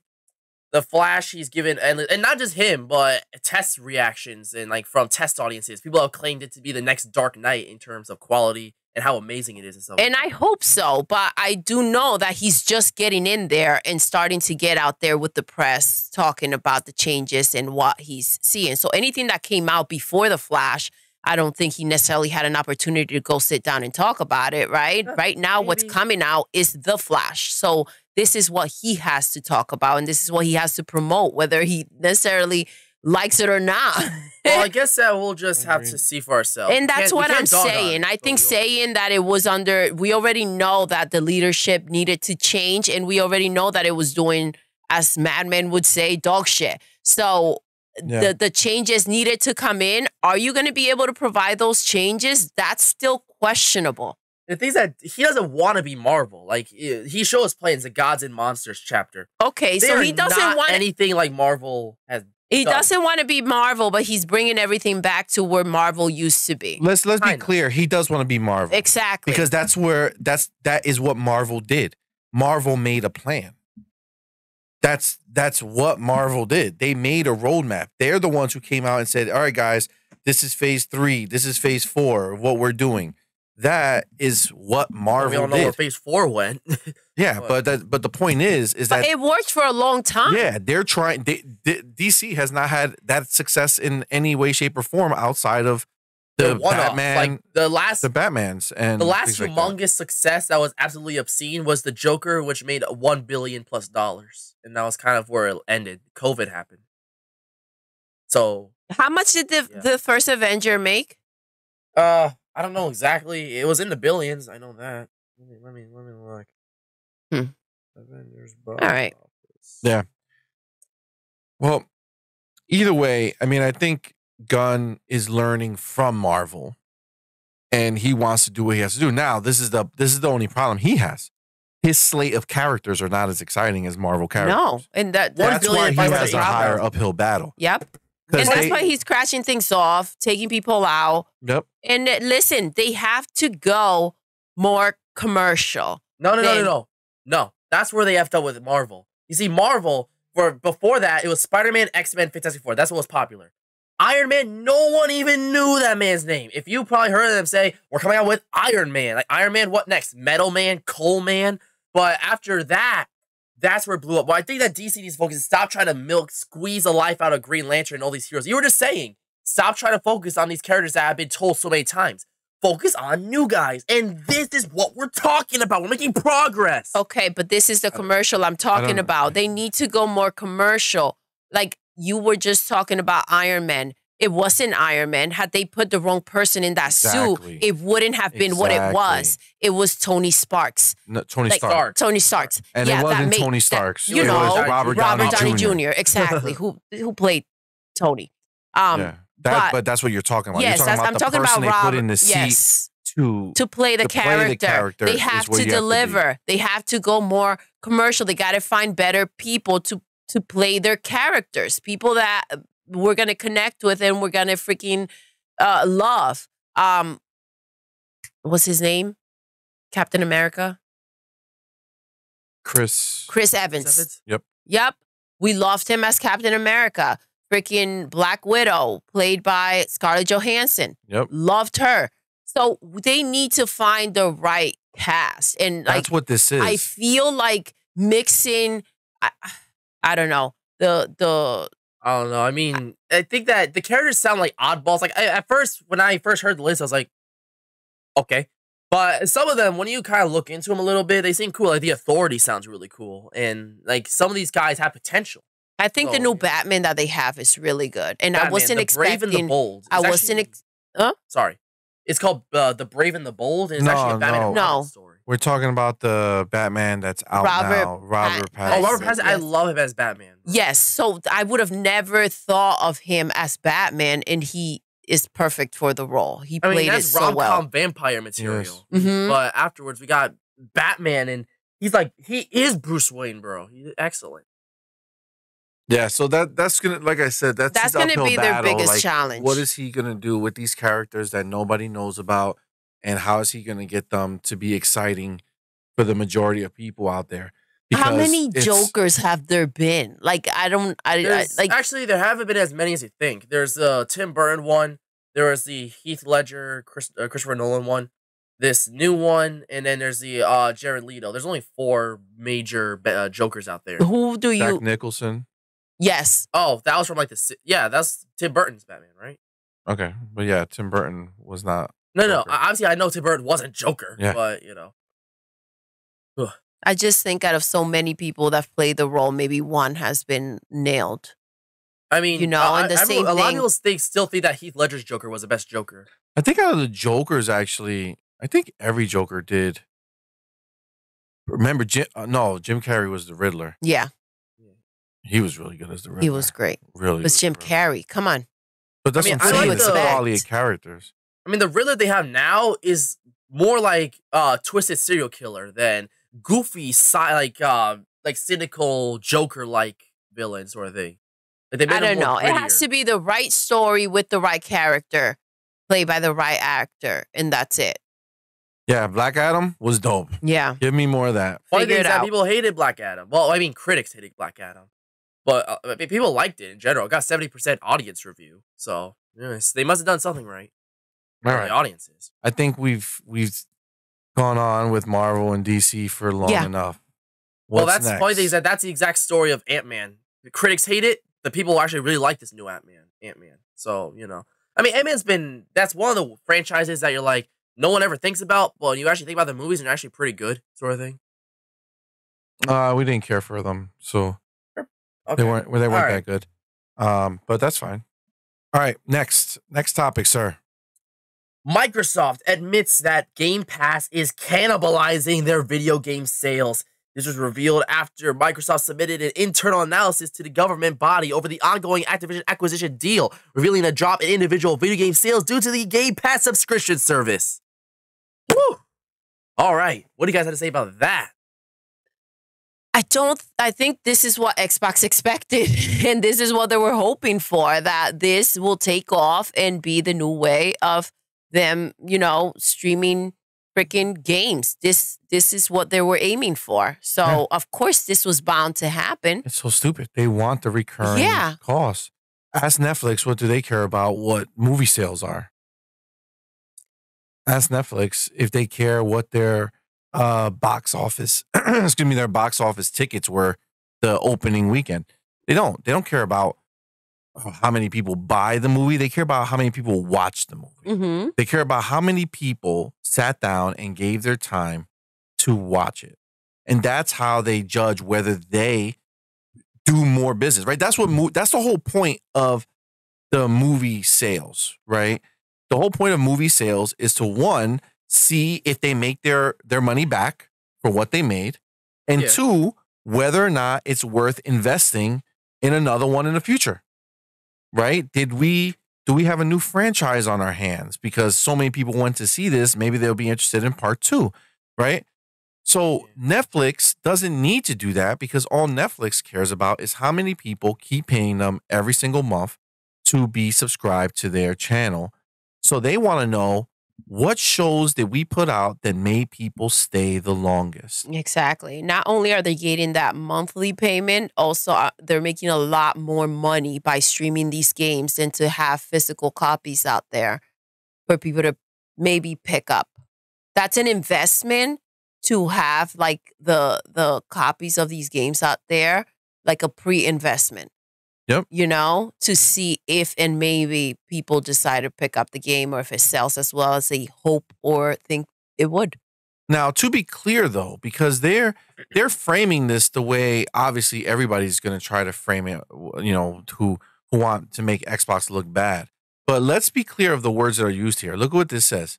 Subscription service potentially cannibalizes regular game sales, right? Now, to be clear, there are documented cases where the company has come out, third-party companies, and said, my game sold so much more than we were anticipating because we put it in Game Pass and so many other people saw it. Yeah. So what they're more referring to is their own first-party games. Okay, because first-party games are just sold here, right? So what they're referring to is, yes, you're most likely, if you're hardcore into Xbox, are going to subscribe. You have Game Pass and you'll play Forza and Halo and all that stuff through Game Pass. And they can see what games are being played. You know, they know the games are the people are going to and testing now and leaving behind. And like, so this is freaking amazing. They're also not saying that Xbox is not selling games anymore. Which, so let's make that as well clear. They're not saying that there are no longer, the sales are just non-existent for Xbox games for people to go and pick them up. They're saying that Game Pass is taking over, right? That Game Pass is essentially what they're saying is that Game Pass is doing well. That is succeeding. I mean, that's what it is. It's doing good. The more it does, it just makes sense. The more people who subscribe, the less people who find the need to buy. Now, they also talked about other things. Like, there's a lot of people who subscribe to try out games. You know what I'm saying? So they don't play the game through there completely. They try it out, and then they go and buy it later. There are a lot of people who still want to have that physical copy of a game. Yep. Okay, which understandably so, right? Your Wi-Fi goes out, no internet, you're freaking can't touch your stuff. So it's if it's a game that you really want and you're really enjoying having that physical copy, even though, can snap and break, there are the benefits of both. So I mean, I like a nice, delicious cover in my hands, Like, it's nice to appreciate the artwork, the manual, the little things that show that these companies really care, They just don't do that anymore. So, I mean, they exist, but if you really want a nice physical copy, get a collector's edition. But obviously, they know physical will never go away. They make better gifts. Some people just never change. So, it's important to have them exist. Yeah, but I would say not never, bro, because some people never change, but they do die. I think that was a dark term. Right, it's true. The people who are obsessed with the physical are the older people who are obsessed with physical. Take your time. These young kids, they don't give a shit. They don't even, dude. If we didn't take you back in the day into a Best Buy to go buy movies like we used to, you wouldn't know. I mean, movies. You wouldn't know. Our younger kids are never gonna know a life of us saying, "Let's go to Best Buy to go buy some movies." I mean, a movie doesn't exist anymore. We don't do it. I don't know. Funny thing is that my opinion is kind of different when it comes to movies. Like, just your average movie, I would not care about getting a physical copy or not. It's more like if it was something that I was super excited. Okay, man. The Steelbook. Only for stuff I actually care about. Like, okay, so but exactly what you just said. Though, right? If there was like a movie that looked good or was interesting, but was just an average movie, I'll be like. But that's the thing, and I think that's what we're getting to with this Game Pass thing. If you really want, you try out the games. It's cheaper to have Game Pass and try out these games before you go and spend full-blown money for it, thinking you're going to like a game, and then you end up not liking it. If it's something like, let's say for CMoney, like Halo, it doesn't matter if it's on Game Pass or not. You're going to buy the physical copy of the game as well. The collector's edition, whatever version of it comes out. So just like you stated with the movies, if it's something special and they're making a steelbook, you're going to want it like that. But I do think that it's going to be specialty. What it facilitates to have these digital things is the fact that it's sometimes very tedious to go ahead and swap games out or to go ahead and swap out a movie or put in a movie. Dude, look where my desk is and look at where the console is. You think I want to go over there to put in another game? And remember, that's crazy. Yeah, like games that delisted many times when, like, look at the 3DS and Wii U shutting down. That's happening this May or this March, actually. Holy cow. All those games that have not been ported, to like other consoles or given physical media are dead. No way to play them. See, that's the that's problem. like a sad ending. That's the other and side. some of them are really good. Yeah, but nobody was gonna. But like, you're not buying a brand new 3DS today. But So honestly, they don't make them games anymore. don't get, so like, whether it's that's it. budget Moments reasons passed. they don't get a physical release or they just didn't have the money for the marketing. There are some great games like the WiiWare, similar thing. Some of them survived, but a lot of them were There's actually physical critically games lauded and that you were can't buy lost. anymore. Huh? But Once they stop making stuff, that's what happens. Physical or digital. Right Well, now, physical, you like- cannot walk into a store and say, yo, I just got this used Nintendo 64. I want a brand new copy of GoldenEye. yes, It doesn't but exist. if you They already exist. have Like, the game, there's It you doesn't can exist. keep it. Copies are preserved. Yes, Like if that. you have the physical copy of the game and you didn't get rid of it, you still have that. So if you want to go back And if you have the digital experience copy that, of the game on your 3DS, you Then you still can have still it. keep It it. didn't go anywhere. they, But You for still people who have are it. looking to buy it, but like unless you try to sell the copy, like the actual console, like they do that sometimes. Like Flappy Bird, when that was discontinued, they sold phones for like thousands of dollars because they had Flappy Bird on it. So listen, there's still, and Nintendo's bringing back like their stuff. Well, they remake things. The point of what I'm saying is that the idea that a game is gone forever exists physically and digitally. That's just the reality. Sure, is there a museum somewhere or a place that categorizes all the Categorizes, games yeah. and catalogs them, and there's a physical copy of a brand new box GoldenEye somewhere that they keep preserved? Sure. So if me, you, and Doodle want to go buy our own copies of GoldenEye, brand new, where do we go, man? actually, once true story. Once I found a copy of I was on eBay dicking around for some reason I don't remember exactly, and there was a copy of GoldenEye that was worth $7,000 sealed. Okay, It was but an actual obviously doesn't That's how answer my much question. someone is putting Me, up the you, game. and Doodle can go into a store to buy a brand new GoldenEye just because we finally got our hands on a Nintendo 64. You understand? Yeah, I know It what doesn't matter. Digital, physical, they all go away at some point. If you don't already have the copy, it's gone to you. And that's just the reality of what it is. Now, do we want these things to last forever? Yeah, digitally, those games have the best chance of lasting forever because physical games had to be kept somewhere, right? And that's why they get thrown away or they were gone in time because people can't just store these games forever. Well, we can digitally. In a server, there's no reason for Nintendo to have deleted those games except for the fact that they know that the system they were made for doesn't have the capability of being played anywhere else. Yeah. But now going forward, they're probably thinking my next Switch is going to play the old Switch games, and the next Switch after that will probably play the old Switch games, and they'll probably keep that going for the foreseeable future.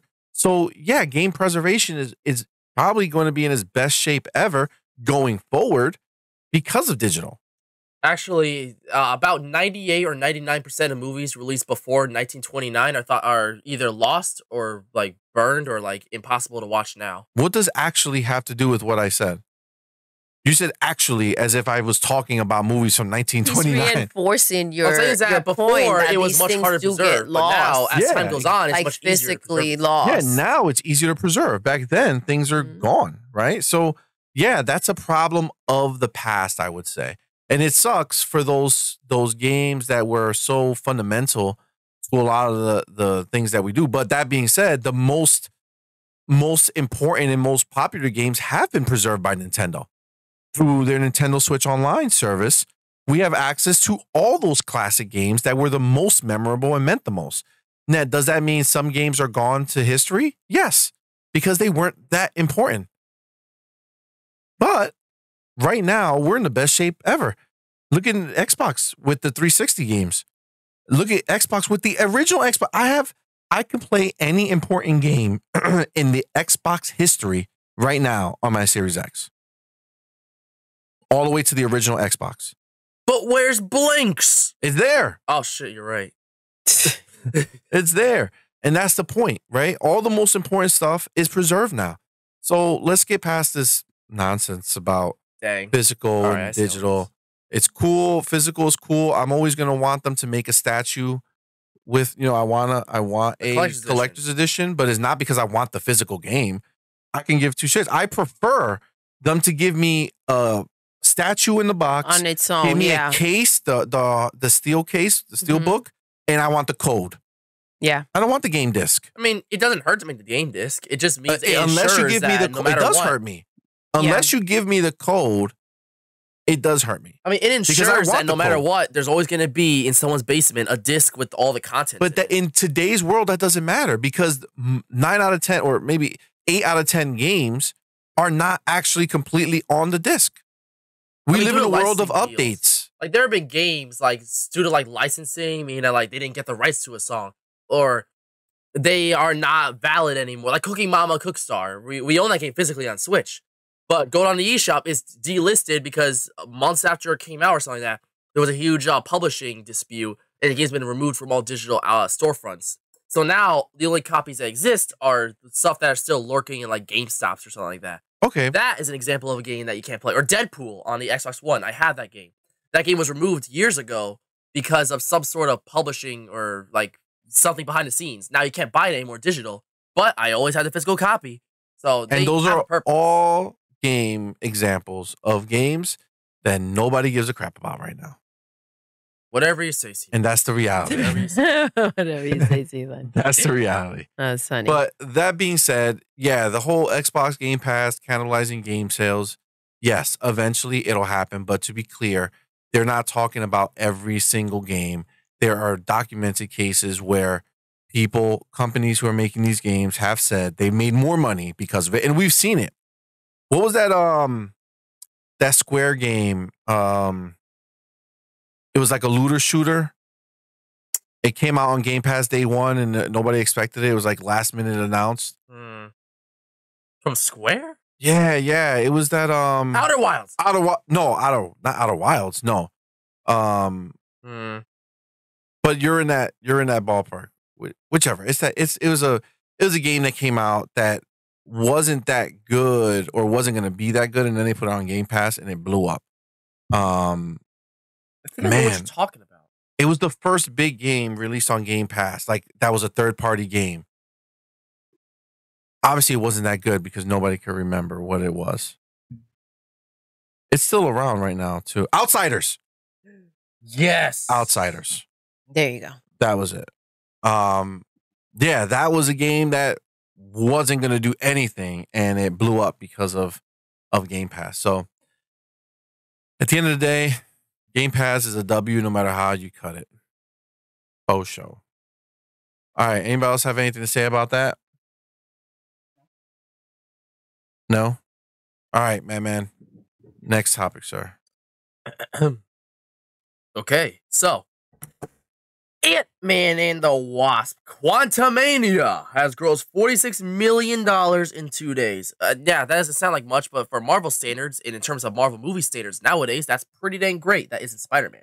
After the film released on February 17, 2023, it has grossed a solid $46 million in its first 2 days. It has gotten poor reviews from critics, but fans have heavily enjoyed the film since its launch in cinemas across the world. What do you got to say about this? I mean, great. Good for it. Good for them. Doesn't mean I want them to be happy. I mean, I don't know. It's Ant-Man and the Wasp. I haven't cared about Ant-Man in a long time. Well, I think is that I do wonder in my head if like this is gonna be like the critics hated it, audiences liked it. It's got a 40-something percent on Rotten Tomatoes. Is this gonna be like a Black Adam where critics hated it, but we end up loving it because we hate anything? We love anything that critics hate, or like Velma, which is not even in the 10s, but we all like it. So Listen, it's potentially correct, but this is the bottom line. Is like I had said before, until this just pops up and it's like, okay, you guys want to try it, I'm not going to check it out. I think that I don't trust it anymore. So for me, if it's doing well and people are liking it, then we'll see when it comes into like one of the streaming services. Well, I mean, the movie's also on the shorter side. So, I mean, oh, no, never mind. 2 hours and 5 minutes. Never mind. But yeah, look, it got an 84% on Fandango, 48% Rotten Tomatoes. Audiences like it. It's just, it's a complicated scenario, Yeah, look, 84% of audiences like the movie, 48% Rotten Tomatoes for critics. So yeah, it's one of those things how it's just personal. I mean, maybe we will enjoy it. I mean, who knows? Maybe. It's mostly like a dumb fun. Like people really like how they fleshed out Scott's character and how he has like a relationship with his daughter from the first movie and stuff like that. And it was after the blip and stuff like that. And they had a good balance between like everyone loves Kang the Conqueror. He's the main villain. And people say he's an absolutely amazing villain. They haven't had such a good villain since Thanos. Like they think he's incredible. And they like the movie itself. It's mostly it's a fun movie and people like it. So, you know, it's complicated. It's Ant-Man. There are usually the lighter movies in that universe. So I mean, this article says that it has a B grade for audience approval. in 80, And 84. they say that that's the lowest cinema score grade ever for a Marvel Cinematic Universe entry, tied with 2021's Eternals. Oh. Eternals also got shit audience scores, so I mean, who knows? I'd be open to it if it was on Disney Plus. I wouldn't go. People have been hyping it up, but I wouldn't go out of my way to go to theaters to see Ant-Man. So you know, Yeah, I could tell you, there's not a ton of movies out there. Like literally, the only one is Mario. the I'd Super be willing Mario to Oh my go Bros. gosh, see. I'm so That I ready. Great, would the go BG. see that at the theater. That's it. Like none of these Marvel movies are gonna Well, see, make me money want to go. off camera. I can recall you wanting to see the Spy Family movie in theaters. Spy Family, if they came out with a movie, I It's would coming watch to that. theaters. Yeah. I would watch agreed. that. But yeah, When is it coming to theaters? now supposedly the movie's supposed to come out in fall 2023 along with the show. However, a common trend with shows and movies, they tend to come out about roughly 3 weeks after the Japanese launch. So for movies, it's usually like a month or two after. So it'll probably come out fall 2023, but might come out early 2024 for American audiences. Nice. But the show, it'll come out day and date with the Japanese launch. However, you're going to have to wait about 3 weeks an episode for the English version, like dub, voices. So, yeah. Wait, Okay. Think about it like this. wait. They In the released- theater, is it going to be English voice?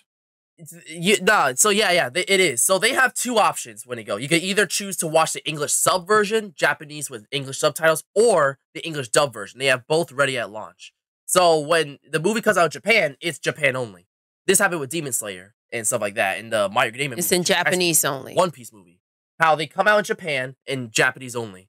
They wait a few months till the dub is ready, and then they release it like usually 3 months after or a period of time afterward. And then they have the dub and sub ready to watch simultaneously. The show is different because they use streaming services. So they have the thing called simulcast. So they'll 1 hour after it comes out in Japan, they'll have it on Hulu, Crunchyroll, whatever. It'll be the Japanese version. 2 to 3 weeks after that episode comes out, that same episode in English will come out. You'll just have to wait 2 to 3 weeks to watch it in English. Okay. Okay. So, yeah. So there is a Spy Family movie coming out. Yeah, it's coming out roughly the same time as the season 2. But That's for us, it'll probably come out after season 2. yeah. That's So, pretty yeah. awesome. So happy. Yeah. There's That's dope. also the Demon Slayer movie coming out. Well, yeah, March 3rd. But that's actually part of our next topic. But All right. Well, yeah, let's All right. let's dive right in. let's Head dive first. right Hope we in. don't crash on the floor. So, Demon Slayer Kimetsu no Yaiba Season 3 is officially airing in April of 2023. This will follow the release of the second Demon Slayer movie / recap coming out March 3rd, 2023 in North American cinemas. Whoa! Dolly. So I saw the first season of Demon Slayer. I think it's really good. I think it's really great what they did with the first season. Does it rely on animation? I mean, I don't think it relies. I like the story a lot. Animation is absolutely incredible. The best part, it's absolutely insane. So the fight scenes are some of the greatest fight scenes in any medium because of how well intricately animated there are. So much detail. It's crazy. Now, the show itself, I think I really like the storyline, like the relationship between Tanjiro and Nezuko is simply adorable. I like the drive that the character has. Tanjiro does fall into a lot of anime protagonist stereotypes, but I do think that overall, he's a very warm and likable character, and he makes the show very intriguing, makes you want to learn more and stuff like that. And I think that, the first Demon Slayer movie, Mugen Train, came out in 2020, and it was a huge success. It made $500 million and is one of the highest grossing R-rated movies of all time, which is a big woo. So, I think that, I saw the first movie. It was good. Nothing crazy, but it was good. The animation, as always, was stellar, but the movie itself was decent enough. And I'm looking forward to this movie. I think it's going to be cool. And so the idea is that the first half is going to be basically a recap of the final few episodes of Season 2. Then the rest of the movie is going to go into Season 3. And basically, it'll bridge it all. So, yeah. I'm looking forward to it. I think that Demon Slayer is one of the biggest shows anime out there and stuff like that. And I really like Demon Slayer. I think the direction they're going is really promising. And I think that it's just really good in general. So I know I haven't really watched too much of Demon Slayer. I know everybody here is kind of like really into it. I like the characters a lot. I love the characters. And I haven't like the part of Demon Slayer I watched wasn't like it was the very beginning. So it wasn't I would watch it, but it wasn't like super crazy. Like wow. But like Purple Berry did a edit. Purple Berry loves Demon Slayer. She put this fight scene to season 2. You're talking about season 2, the one with like blood gushes out Tanjiro's eyes, bro. I haven't seen season 2 yet. So yeah, I've been a little behind, but my God, I'm excited. But it's so like I didn't know how dope. Yeah, the fight scenes are literally another level. Literally, in terms of anime, the greatest fight scenes in anime. Like I swear to God, unmatched. Like it's so good. Actually, I forgot she did the full video. Oh, she just put up another one. Oh wow, for Spy Family. Bones. But yeah, she put this together, and like I was super blown away. I was blown away. Yeah. By the end of this video, I was like about to cry. Yeah, yo. I was like, holy. Like she did so good. Like it was crazy. Demon Slayer has excellent climaxes. It's a little bit like Jujutsu Kaisen in a way. It parallels how Demon Slayer has like it's a good show in general. In its lowest points, it's okay. Like the show itself, it has a steady pace. The story is interesting. It has good characters. The scenarios and plots are cool enough and stuff like that. But when they hit their highs, at their highest points, it's absolutely skyscrapers incredible. And it can be insane. Season 2, the general consensus was that the show itself was good, but the final 3 episodes were absolutely the pure hype. Hype in its purest form. So, like, it's so incredibly crazy. It's so insane. Like, people love the final 3 episodes and stuff like that. And that got it an Anime of the Year nomination for Crunchyroll. So, woo. But, yeah. Demon Slayer knows how to get the hype going. That's what it is. Shout out to Purple Berry again. Yeah, that was guys, check out if you're into Demon Slayer, go check out that video. Purple Berry Crafts. It is freaking insane. One of the cutest anime characters of all time. It like ripped my soul, and I was like towards the end, I was like super emotional watching it. But I'm so excited for the new movie. I just hope that it's not like the previous movie. The movie was okay, I think, Mugen Train. Well, it wasn't so much about the movie. It was just like the second season, right? Yes, it was the fact that they just put the movie, it was into episodes of season 2. Yeah, if we didn't watch the movie, we would have still seen the movie when we watched the season. Complicated thing. Like, it's not an original story. Like, here's the thing. Like, the Spy Family movie, for instance, that is not season 2. The movie is an original story that was made in association with the studio and the author, and they're making a story that is more like filler. Meaning that you don't have to watch it to understand the show, but it's like a fun side thing, like how the My Hero Academias work and the Dragon Ball movies work. Yeah, so is the second Demon Slayer movie going to be its original thing, or is it a part of the season 3? I think it kind of is. Like I don't know. I mean, it's not original. Like it follows the comic. Yeah, but what I would want is for them to just, and I get why they do that. I get that they do it so that if you didn't go out and see the movie, or if you didn't buy the movie, you can still get everything. But then I have no need to go and watch the movie. Early access, you know what I'm saying? Like you got to watch the movie earlier than the people who waited for the season. But then, like, the first episodes, it's kind of like, okay, I already saw this. Again. Oh, man! But this right here, where you stopped, I asked you to stop here, because this relationship between Tanjiro and Nezuko, it just makes you want to cry. Just everything.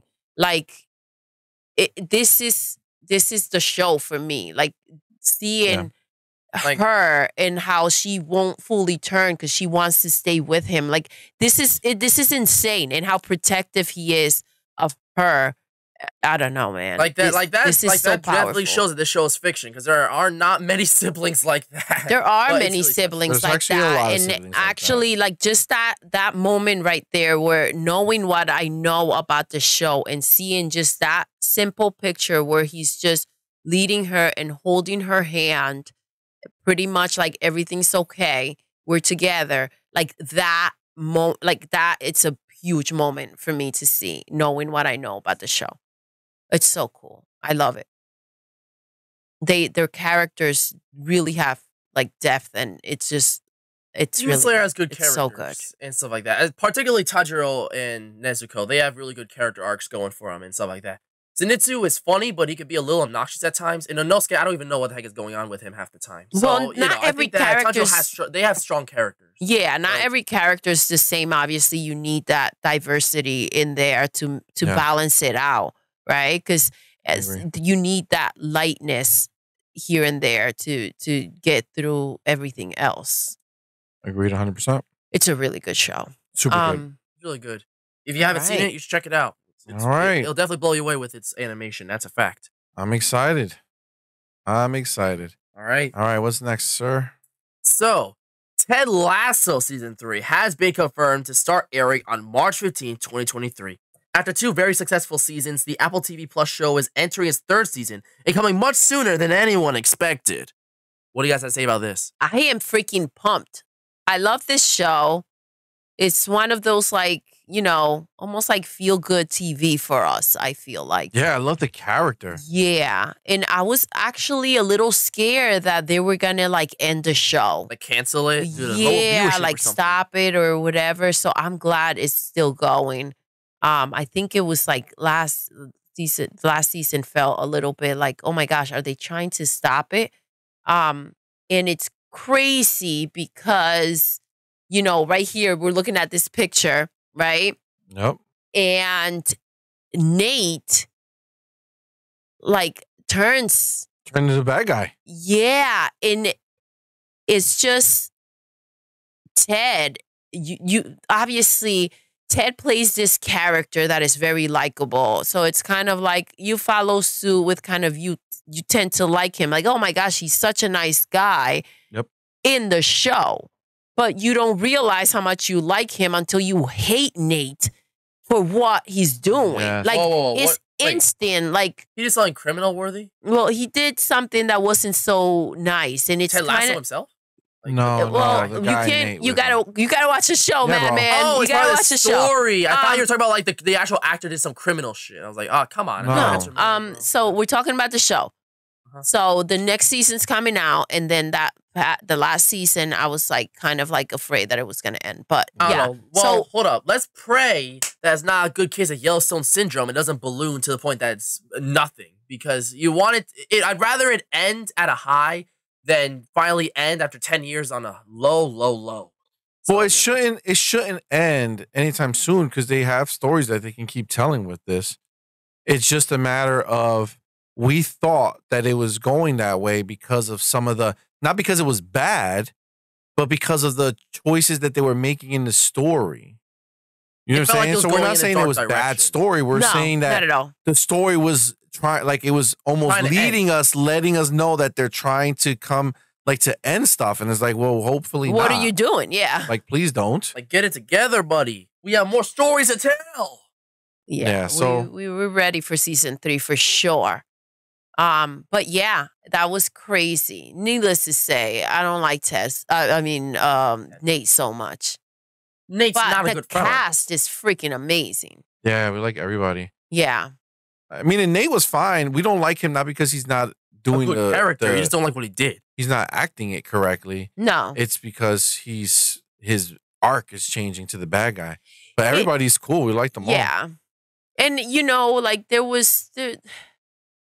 I don't know, something about It's one of those things. It's a complicated situation. It's like when a character turns from like good to like bad, it could be as black. It's most of the time is not that black and white, and usually they show what happened as the show goes on, and a lot of times they end up being one of the most fleshed out characters in the whole show. That happens a lot when a hero goes bad or vice versa. So you know, there's always reasons because obviously they had a good purpose and they had a good they had a justice in them, and So something I must have think- been so drastic. It must have reevaluated themselves to such a dark extent. Yeah, but I think this is the problem with Nate. And this is what I think caught me off guard. You can see why Nate will be a certain way because he kind of gets overlooked, kind of mistreated, stepped all over. Like he's treated as if he doesn't really matter. But I also think that part of it is because he's kind of taken that stance Yeah. Right? Like he's... Well, he kind of, remember, he did grow out of his shell, right? Like he got aggressive and all of a sudden people started respecting him and, you know, he started telling them what the play should be. So like... I just think someone like Ted, who kept him there, who's been good to him, is not the person to turn... Like, don't be a dick. Like, listen, you can leave, right? Like, listen, if you're showing that, oh, shit, I actually know how to do this, and if there's a team out there that's like, listen, you may not be Ted Lasso, but you're better than the asshole that we have here. Yeah. You know, why don't you come lead our team? Then go ahead. You tell Ted, like, listen, I got this opportunity. I appreciate everything you did, but I'm going to take that opportunity. Done. You piece his friends and call it a day. But he got nasty. That's the problem. Like, bitter. Like, dude, Ted didn't do this to you. Like, your life and the things that happen to you are not linked to Ted. Yeah. Like, if anything, Ted was nothing but kind to you. Yeah, if anything, he raised you up. So Gave you the opportunity to go out there and prove yourself. Yeah. And if it wasn't for him, no one would have known what you know.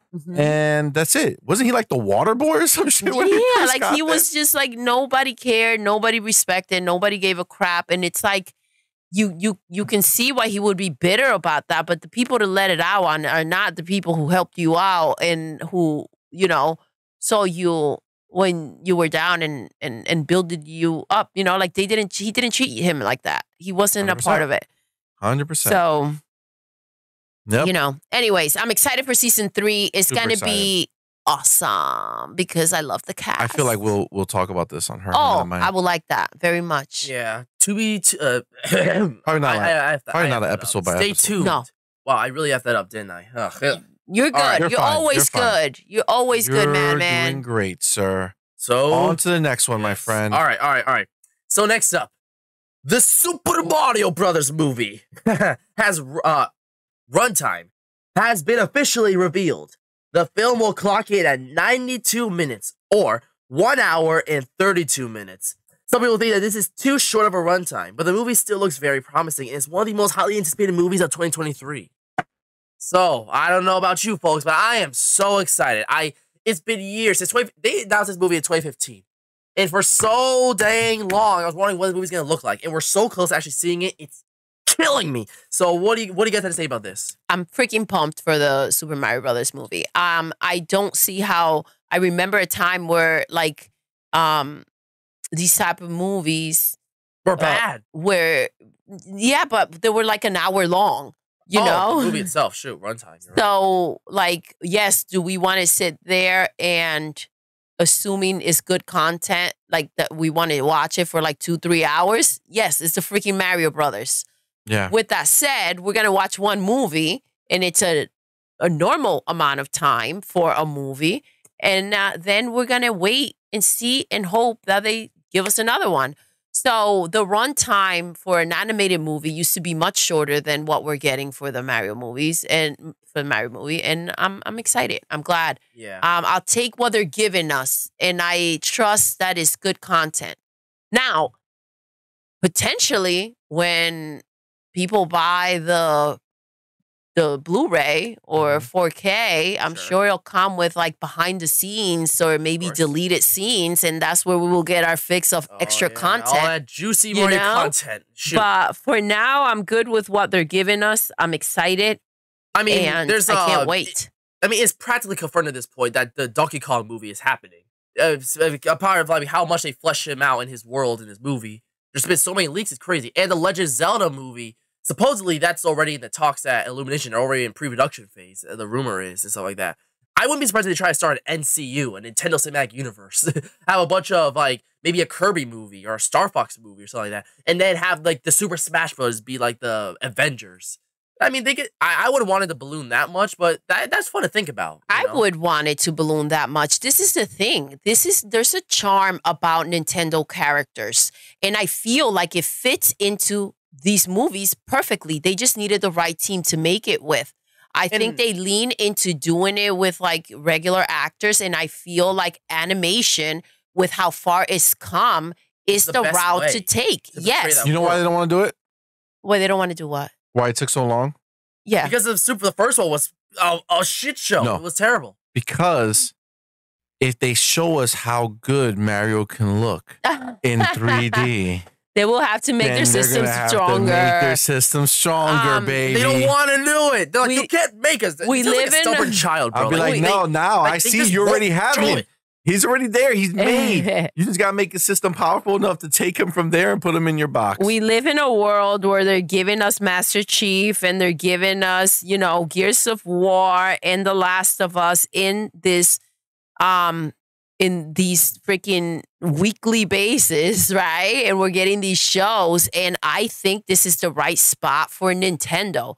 I mean, imagine this is just if this goes well and they're making it right and they are making the Donkey Kong movie and the Zelda and then they move into a Kirby and then they decide to do whatever else between that and the toys and the clothing and all the extra items, this is going to be crazy.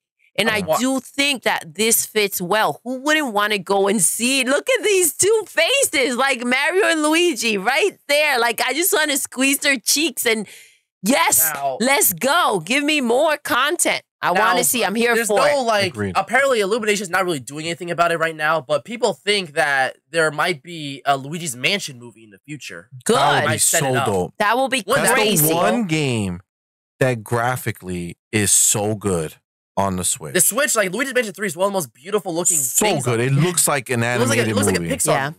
It looks like one. Well, then we need the animated movie for Luigi's that would be Mansion. Right? Make it Luigi's Mansion 4.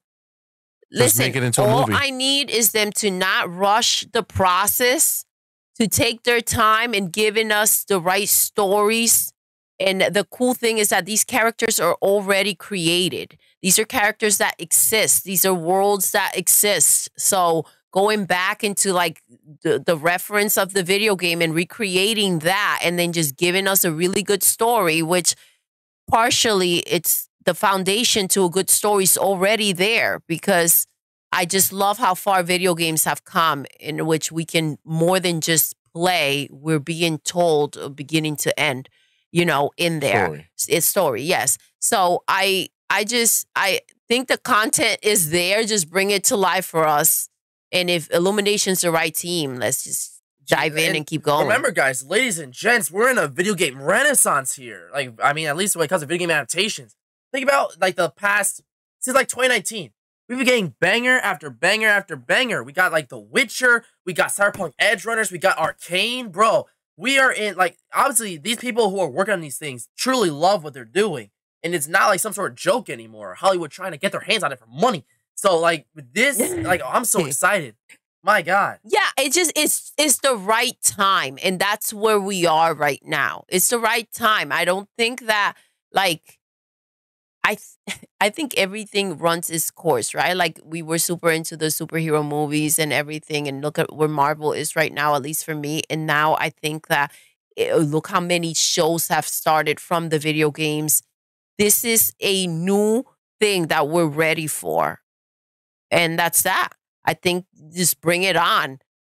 I agree. Too early, it could have been a disaster. I agree. Technology-wise, too. This is the thing. It takes a lot to bring these things to life in this type of way, especially like, the money. 100%. And it's still stupid expensive. Look how much it takes, how much money it goes into making a freaking Halo episode. Yeah, I know. It's crazy. Oh my God, I forgot about Halo. That was pretty good, too. That was very good. And Last of Us. Jeez, The Witcher. Yeah. There's so much going on. It's good stuff. So I'm excited. Can't wait for the movie to come. We're going to be watching it in theaters. Heck yeah. So that is super dope. All right, man. Let's get through these last couple because we are running long. Well, that's what they all say. I'm just kidding. Lie of P. The twisted Pinocchio video game adaptation will release this August. After the Pinocchio adaptations of late, everyone's favorite pathological liar will be coming to consoles and PC through a drastically new take on the classic Italian story. Yep, you thought Guillermo del Toro's version was wild. Well, he's not even a wooden boy. It's like a whole different thing. It's insane. I'm actually kind of looking forward to it. What do you guys think? I mean, Pinocchio's on freaking fire. What's going on? Did I not get the memo that Pinocchio is popping? Like, they've made like 3 movies and now he has his own freaking other version of a video game. Like, what is up with Pinocchio? Have the rights just been like up for grabs, They've and always been everybody's up for like, grabs. let's just Well, not always, but for the longest time. Yeah, I because mean, like- it was 1800s. His story was made. Man, oh man. But, you know, if it's good, there's no denying it, right? So as long as it's good content, we're going to be there for it. As long as we're not just getting crap. Well, I would say that from the looks of this trailer and these Mhm. games, I mean, it's pretty stunning. It's pretty stunning what they're doing with this game. Pinocchio, this is what I love. I feel like that's creativity at its finest, Mhm. where you're going around, you're saying, okay, we're not going to make up a new Oh, character wow. that we don't know, but if we can take somebody like Pinocchio, right, and Pinocchio's a dark story. Like for It's like in terms a of really children's dark it's story in pretty dang general. dark. Like, yeah. And I think the original story was a dark story. Yeah, it was much I agree. darker. Disney kind of watered it down, but he Yeah. quote unquote died. So it's a dark story. And to be able to, oh my God, that's stunning. To be able to like adapt something like that and then just go wild with it. But You know what I'm the- saying? Use it as a base and just go wild. Like let your Yeah. imagination go crazy. Ah, man. That looks so dope. And it's coming to Game Pass day one, baby. Nice. Dang, that's spicy. Day one. Okay, so this is my first time seeing that preview. It looks graphically, it looks really good. We'll see. Pinocchio is popping, guys, and this is exactly what we're saying about Marvel. Instead of sticking to that the comic and whatever they feel that they need to structurally do, just break loose from it. Excite us. Yeah. I wasn't expecting a video game like this to look like this for Pinocchio, right? And in your mind, you're like, okay, Pinocchio, you attach it to Disney, right? And then Guillermo del Toro came out here and gave us this other version that it's like crazy. I didn't exactly enjoy the actual, I didn't finish the movie. Actually, I want to finish that movie so badly because Okay. I really liked what I saw, but I don't know what happened, but we never ended up finishing All it. right, Dang, I I'll really finish want it to- with you, Madman. it We'll again. finish watching have it, to. but like We have to like graphically- rewatch it. Yeah, early. because graphically was like It was stunning. Stop really motion, stunning. Like that is literally the most beautiful looking stop motion movie I've ever seen. Like it like he did some new techniques with like I don't know exactly how, but my God, it has All no right, business. we'll being watch it and then we'll report on it on our next. Can't have a true opinion until you podcast. finish it. Oh, then that means we have to watch it. This Yeah, week. we should. All right. All right. So yeah. So this is super exciting. I'm really excited for this. Can't wait to play. The cool thing about this also before we hop off of it, it's like a Dark Souls type game. So Yeah. it's like Elden Ring. Okay. Not the open world, I don't think, but like that type of game. And what I'm so excited for is that had Elden Ring not come out, this would have been a game that came and went for me because I wasn't. You're not a I get Souls that. person. I wasn't a Souls person, but Yeah. now that I You love crush Elden Ring, and it's Yeah. like your And favorite game of adore all it. time. Your mind is open to it. I'm yeah. like super pumped for this. Like I can't wait to I get try that. it. So I'm excited, makes man. sense. I'm Elden excited. Ring was a game changer. Let's just say that. Very, very excited. Yeah, it really was. Actually, I wish they would redo Bloodborne. I mean, I'm surprised They they should haven't. remake- it's a Sony hasn't PlayStation went exclusive? to, like Should remake it? From Software and been like, hey, we want Yeah, you to because I don't remake think this From game from the Software ground doesn't up. want. They don't want to make it. They're too busy doing what they're doing. Like they don't have a bunch of teams. Like they don't want to stop to do that. Which I mean, to be fair, But you can still Good. sub I it like out. when You know what I'm saying? I Give it mean, to somebody Bluepoint else. has been handling remakes lately for Shadow of the Colossus and Demon Souls. Maybe they'll do it. Maybe they'll do it now that they're owned. That'd be pretty happy. I mean, I appreciate the Soul Seed not just making Dark Souls 75 and doing like Sekiro and Bloodborne. And Yeah, they doing- don't keep doing repeats. I think they're done with Dark Souls. They said they're just doing new stuff going forward. Exactly. Like they're Souls games, but doing different things with that. I appreciate that a lot. And like when they do that kind of stuff, it leaves room for so many more possibilities. And it's it's a never-ending story. Yeah. Dude, that sounds beautiful. When you guys mentioned it going to Game Pass, when is this game coming out? The Pinocchio. I don't know. August. Oh, August. Wait, wow. That was the whole Oh my point of God. this. That this was the whole topic. point. August, I think August 15th or just August. They didn't say an It's exact date unanimous yet. date right now, but it's Yeah, coming out in it's August. coming out in August. God All right. forbid it come out any other time. So, Oh wait, was this part of? Did they show Lies of P? No, they didn't show Liza P on that Xbox. No, not Xbox. An E3 Xbox last year, right? I don't think so. What is this game right here? I don't know, but it looks stunning. What game? I can't see your screen. It's I don't know what game it is. I have no idea, but it looks super stunning. I have no idea what it is, and it's not telling me. That looks dope. All right. Oh, FanFest. Well, the game is not FanFest. It's IGN FanFest.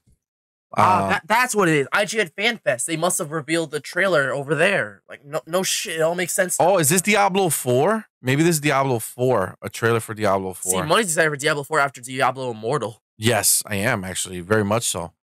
That's pretty cool. Like, a lot of these things that I got involved with just recently are getting, like, another game. And, like, now I'm pumped. That's cool. Diablo Immortal, I love that game on the computer. So, I mean, on the phone, like on the mobile. That's why it's really cool when you find things that are already established and like far in, and then you get to enjoy it like right after, like what's next. Yeah, this is coming soon, and I'm really excited for it. And this is one of the things that will be owned by Xbox whenever that deal goes through. Was that a horse? That was his horse. That fell. Oh, he's gonna die. Night. No, not the horse. Not the horse. All right. Let's Getting let's finish this off. invested. On to the last topic of the evening day. Or morning. Oh, I don't even know anymore. Afternoon. Okay, so you guys ready for this one? I am. So HBO's The Last of Us outpaces The House of Dragons in viewership. I think I said the name right. The House of Dragons or Dragon? Sure. Dragon. Yeah. So this is impressive because House of the Dragon, obviously, or Dragons, it's obviously House of the Dragon. The incredibly famous Game of Thrones franchise. One of the biggest television series in history, one of the most critically acclaimed at that matter. And House of the Dragon was a huge deal when it came out.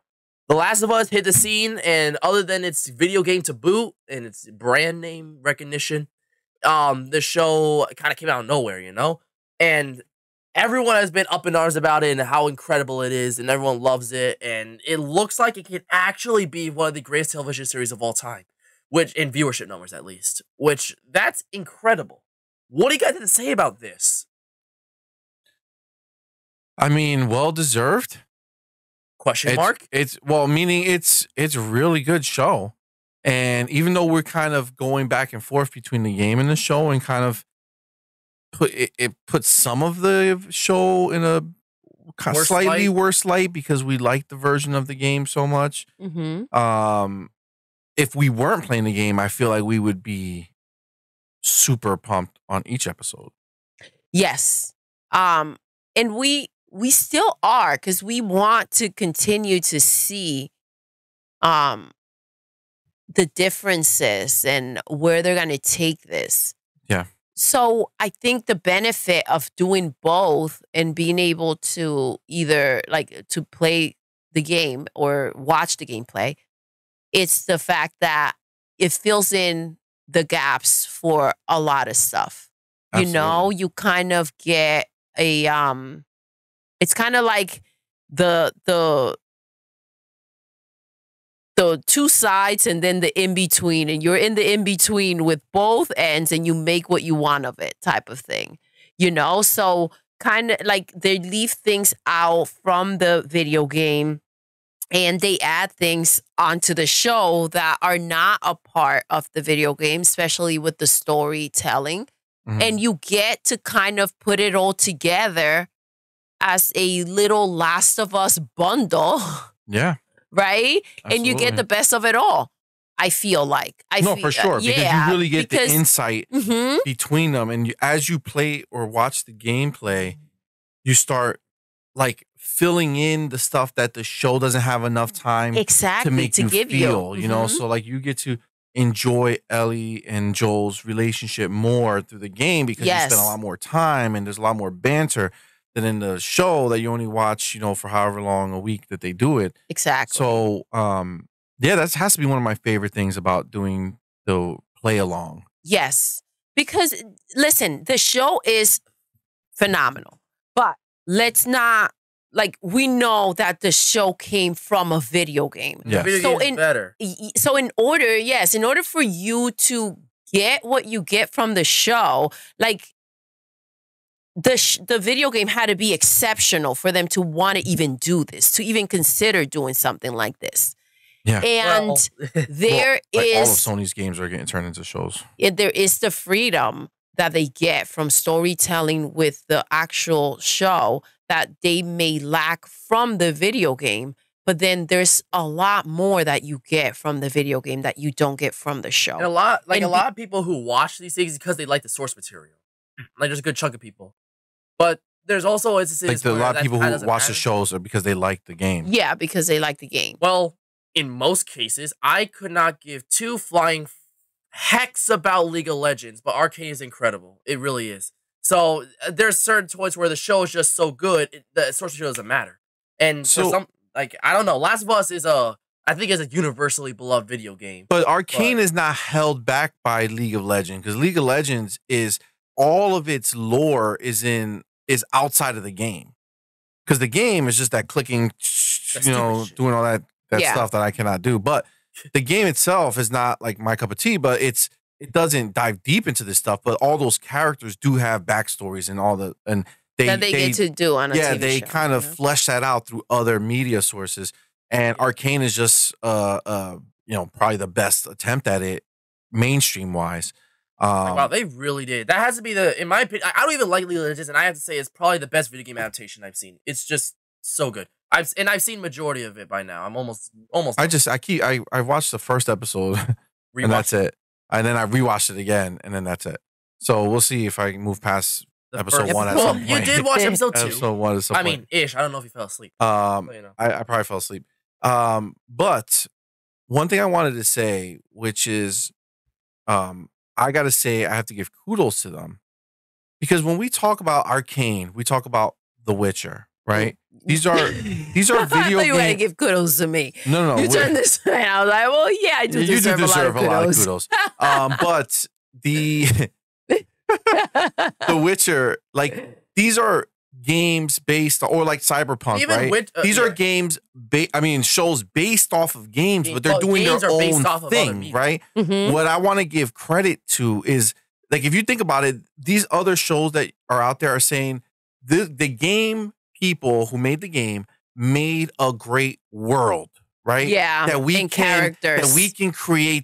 creatively dive deep and make our own stories in Yeah, there and that's do what I that. love. I love when But they The do that. Last of Us is The game. hunkering down with the show, saying, you know what?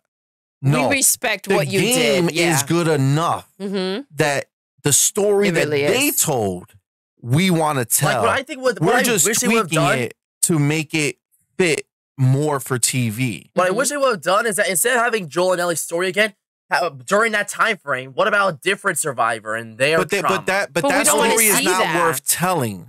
You know what I'm saying? And that's the Yeah, thing. That's a slap in the Right face. now, this is the story that's worth telling. And what I love, the only reason we can do what we're doing right It's now because they're is because staying they're true to doing the it video game. true to the Yes. game.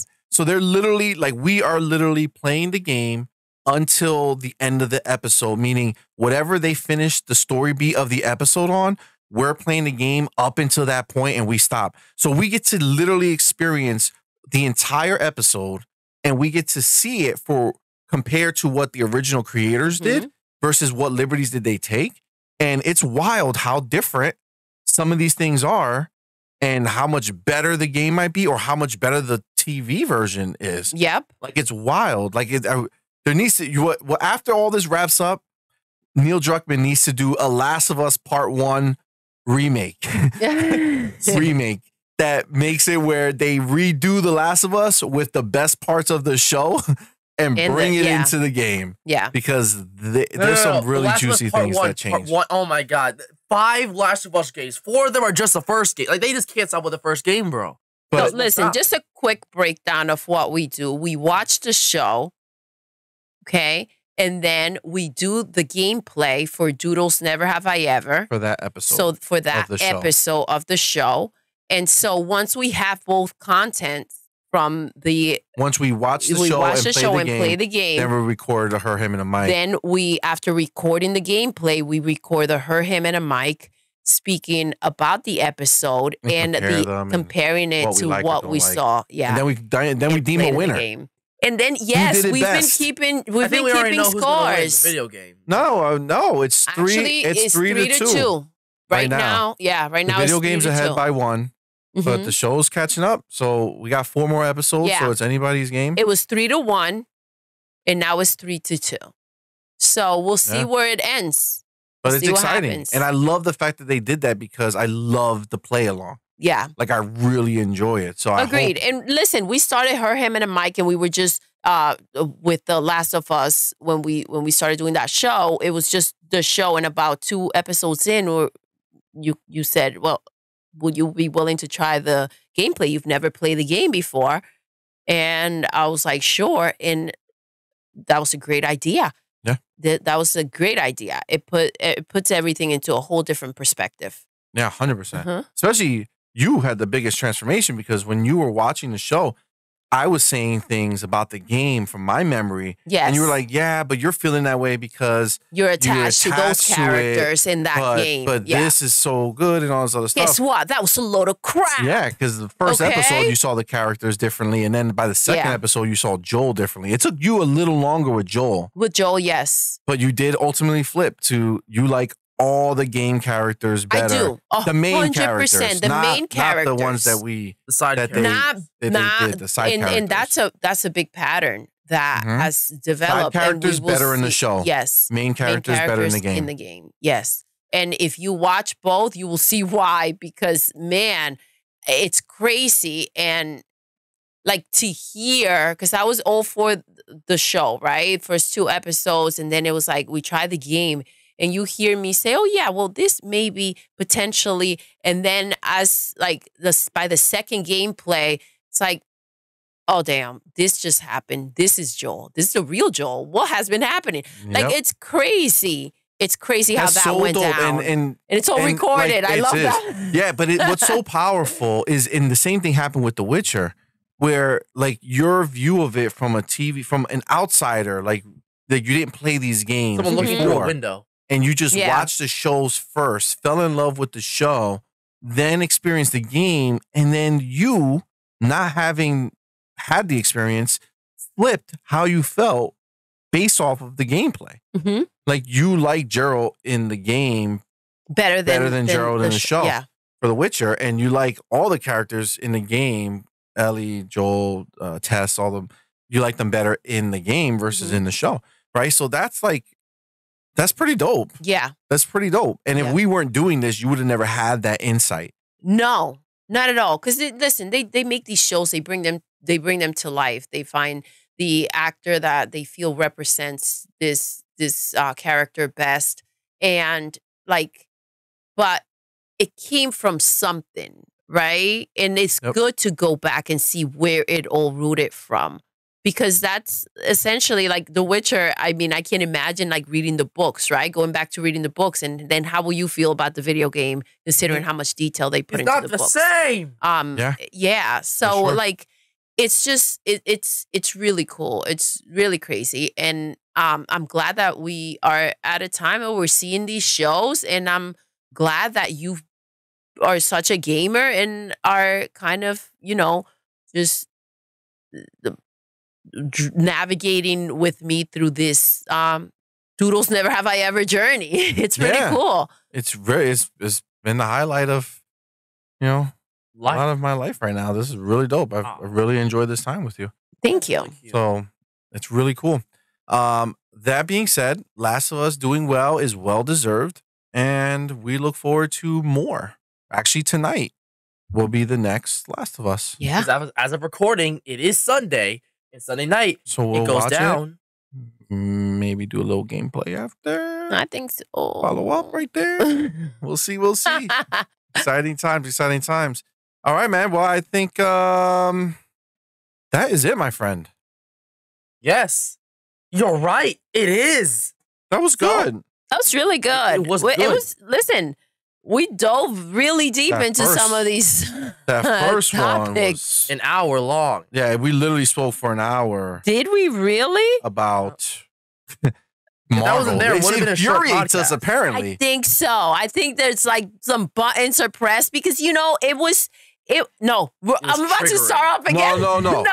No. We already lived it. It's in the show. Oh my gosh, we did the Her, Him, and a Mike of the 90s show. That 90s show. It hasn't gone up yet as a time recording, but it will go up Oh yeah, soon. we didn't put it up yet. It's gonna go up, and that was really good. That was really good. Actually, we got a few things that we got to put up that we've been sitting on. Yeah, I think you guys will enjoy. Yeah. So with that said, if you guys have not subscribed yet, hit that button. And if you listen to this part right here, if you got here, come on. You got to do it. Yeah. You And don't forget our girl Purple Berry at Purple Berry Crafts. Shout out to you, Purple Berry. Yum, yum, yum. Purple and berries. I like berries. Purple berries for sure. Oh, with It an is E-A-R, as in a bear E, because it's a cute little bear. Roar. So yeah, guys, if you like this, be sure to like, share, subscribe. Thanks for watching, and we'll catch you in the next one. Mario Kart Madman out.